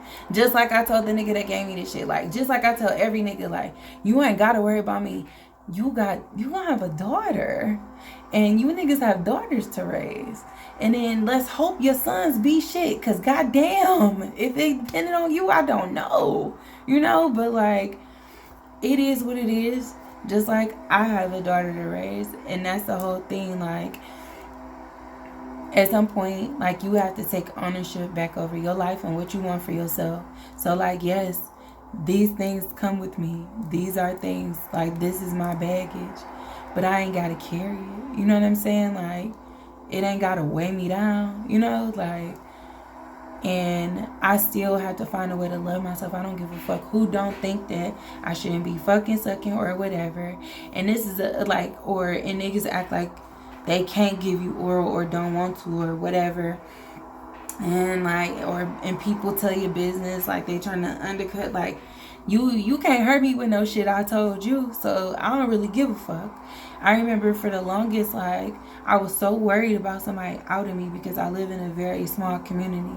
But like, I felt like by me not saying it publicly, because I just wanted to say it once to get it over with, even though it's not like the world follow me, and I know I still have to have individual conversations to disclose with people, but it really felt like I was just hiding myself, because this is such a big part of my life, you know what I mean? Like, I can't, it's something that is known to not be changed, you know? And then when people try to change it, they off them, so what the fuck? Like, but I felt like I was hiding a big part of myself by not talking about it, and like by trying to be secretive about it.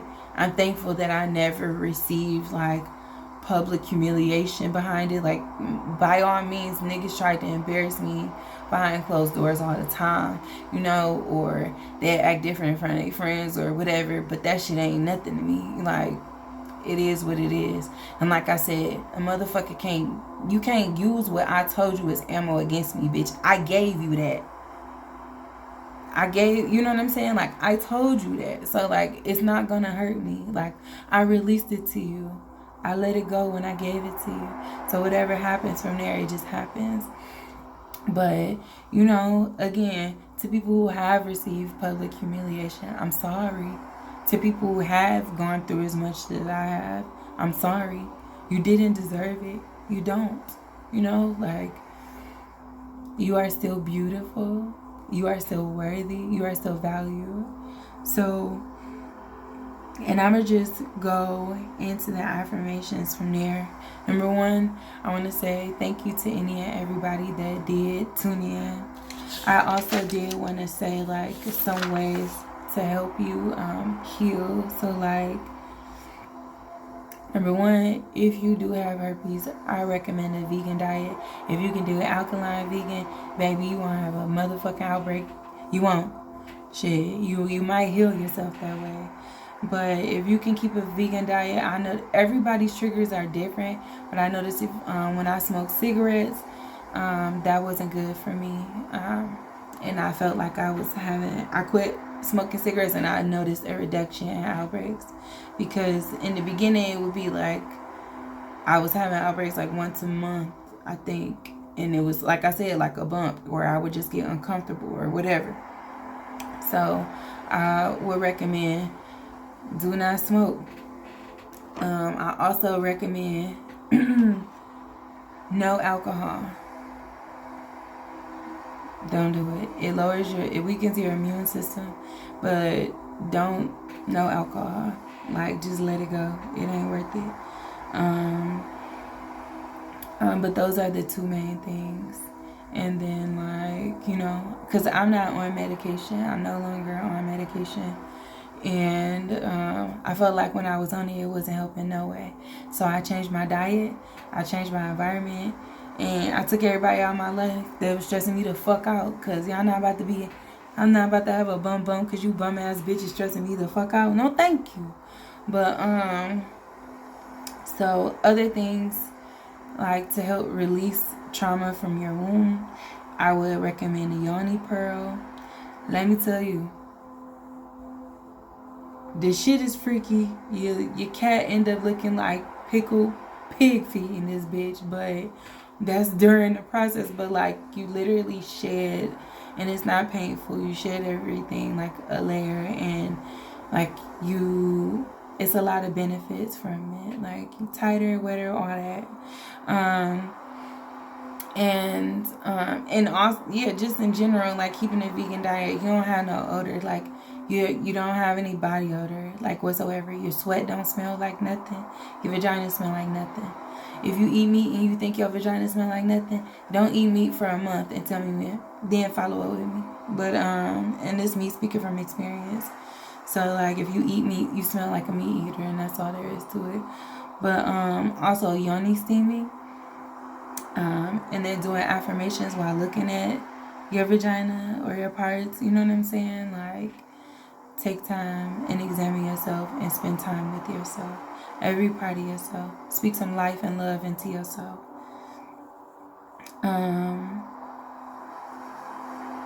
Other healing. And then goddess baths or salt baths, like, help release. And I talked about that last time.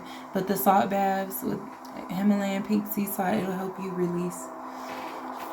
And just get your energy back to a neutral state. So I do have a list of affirmations I'm going to go through with y'all.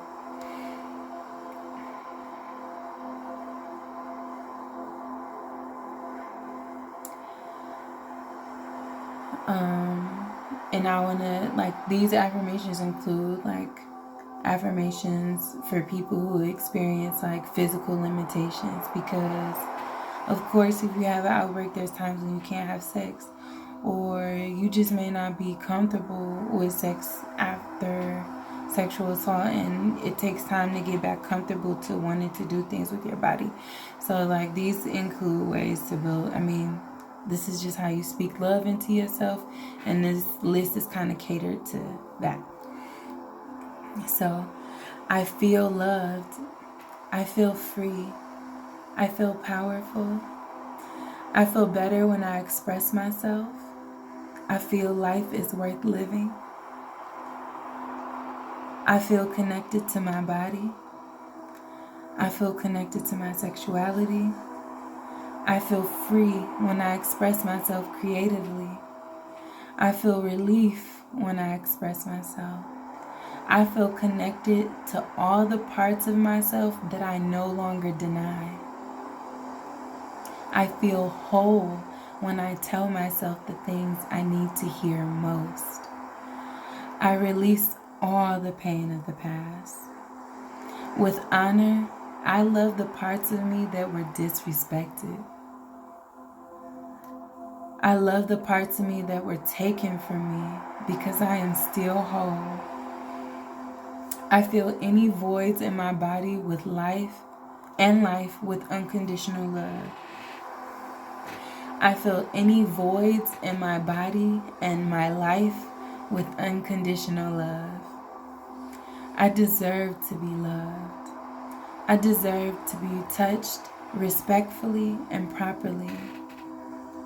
My body deserves love that is gentle and careful.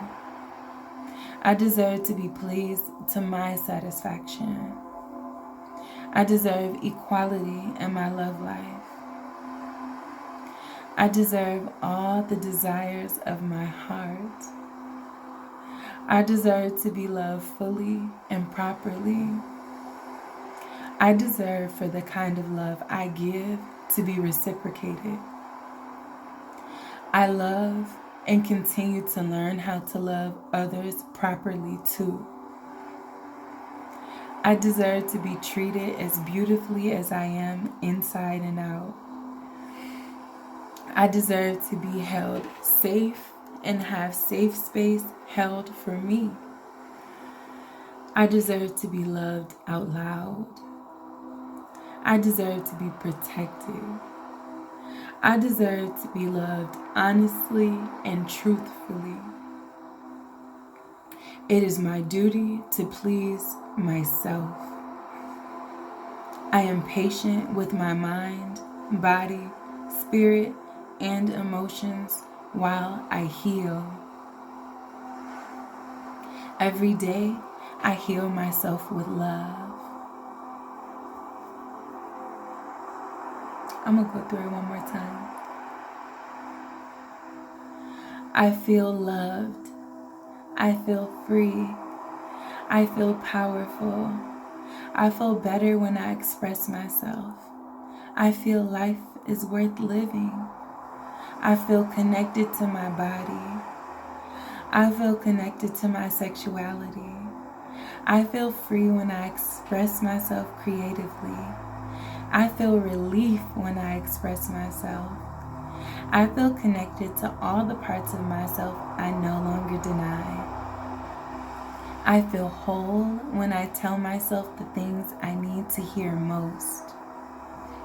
I release all the pain of the past. With honor, I love the parts of me that were disrespected.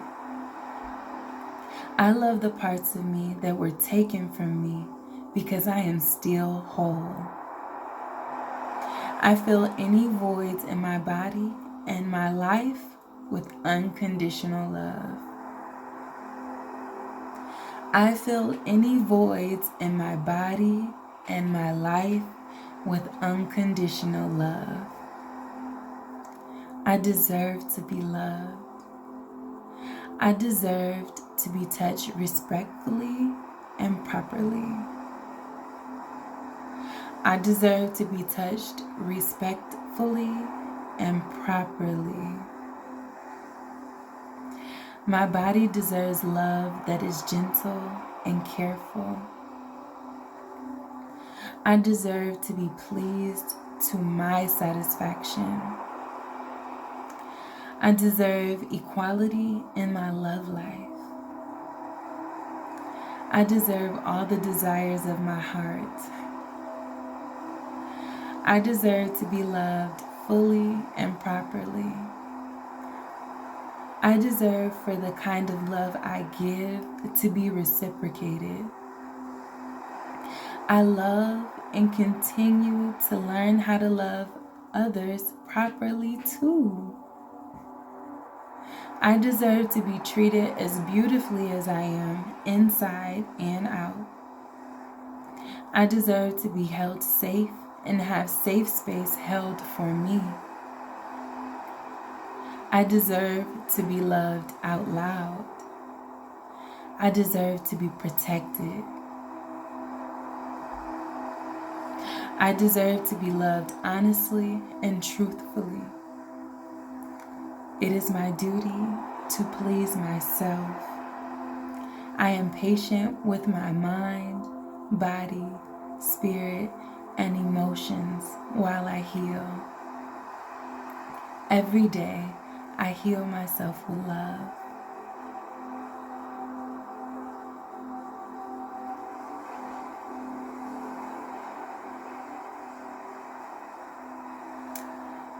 I want to say thank you so much for tuning in today. Thank you to those of you that really listened to my story. I appreciate you all so much because I needed to be heard. More than anything, I needed to hear myself.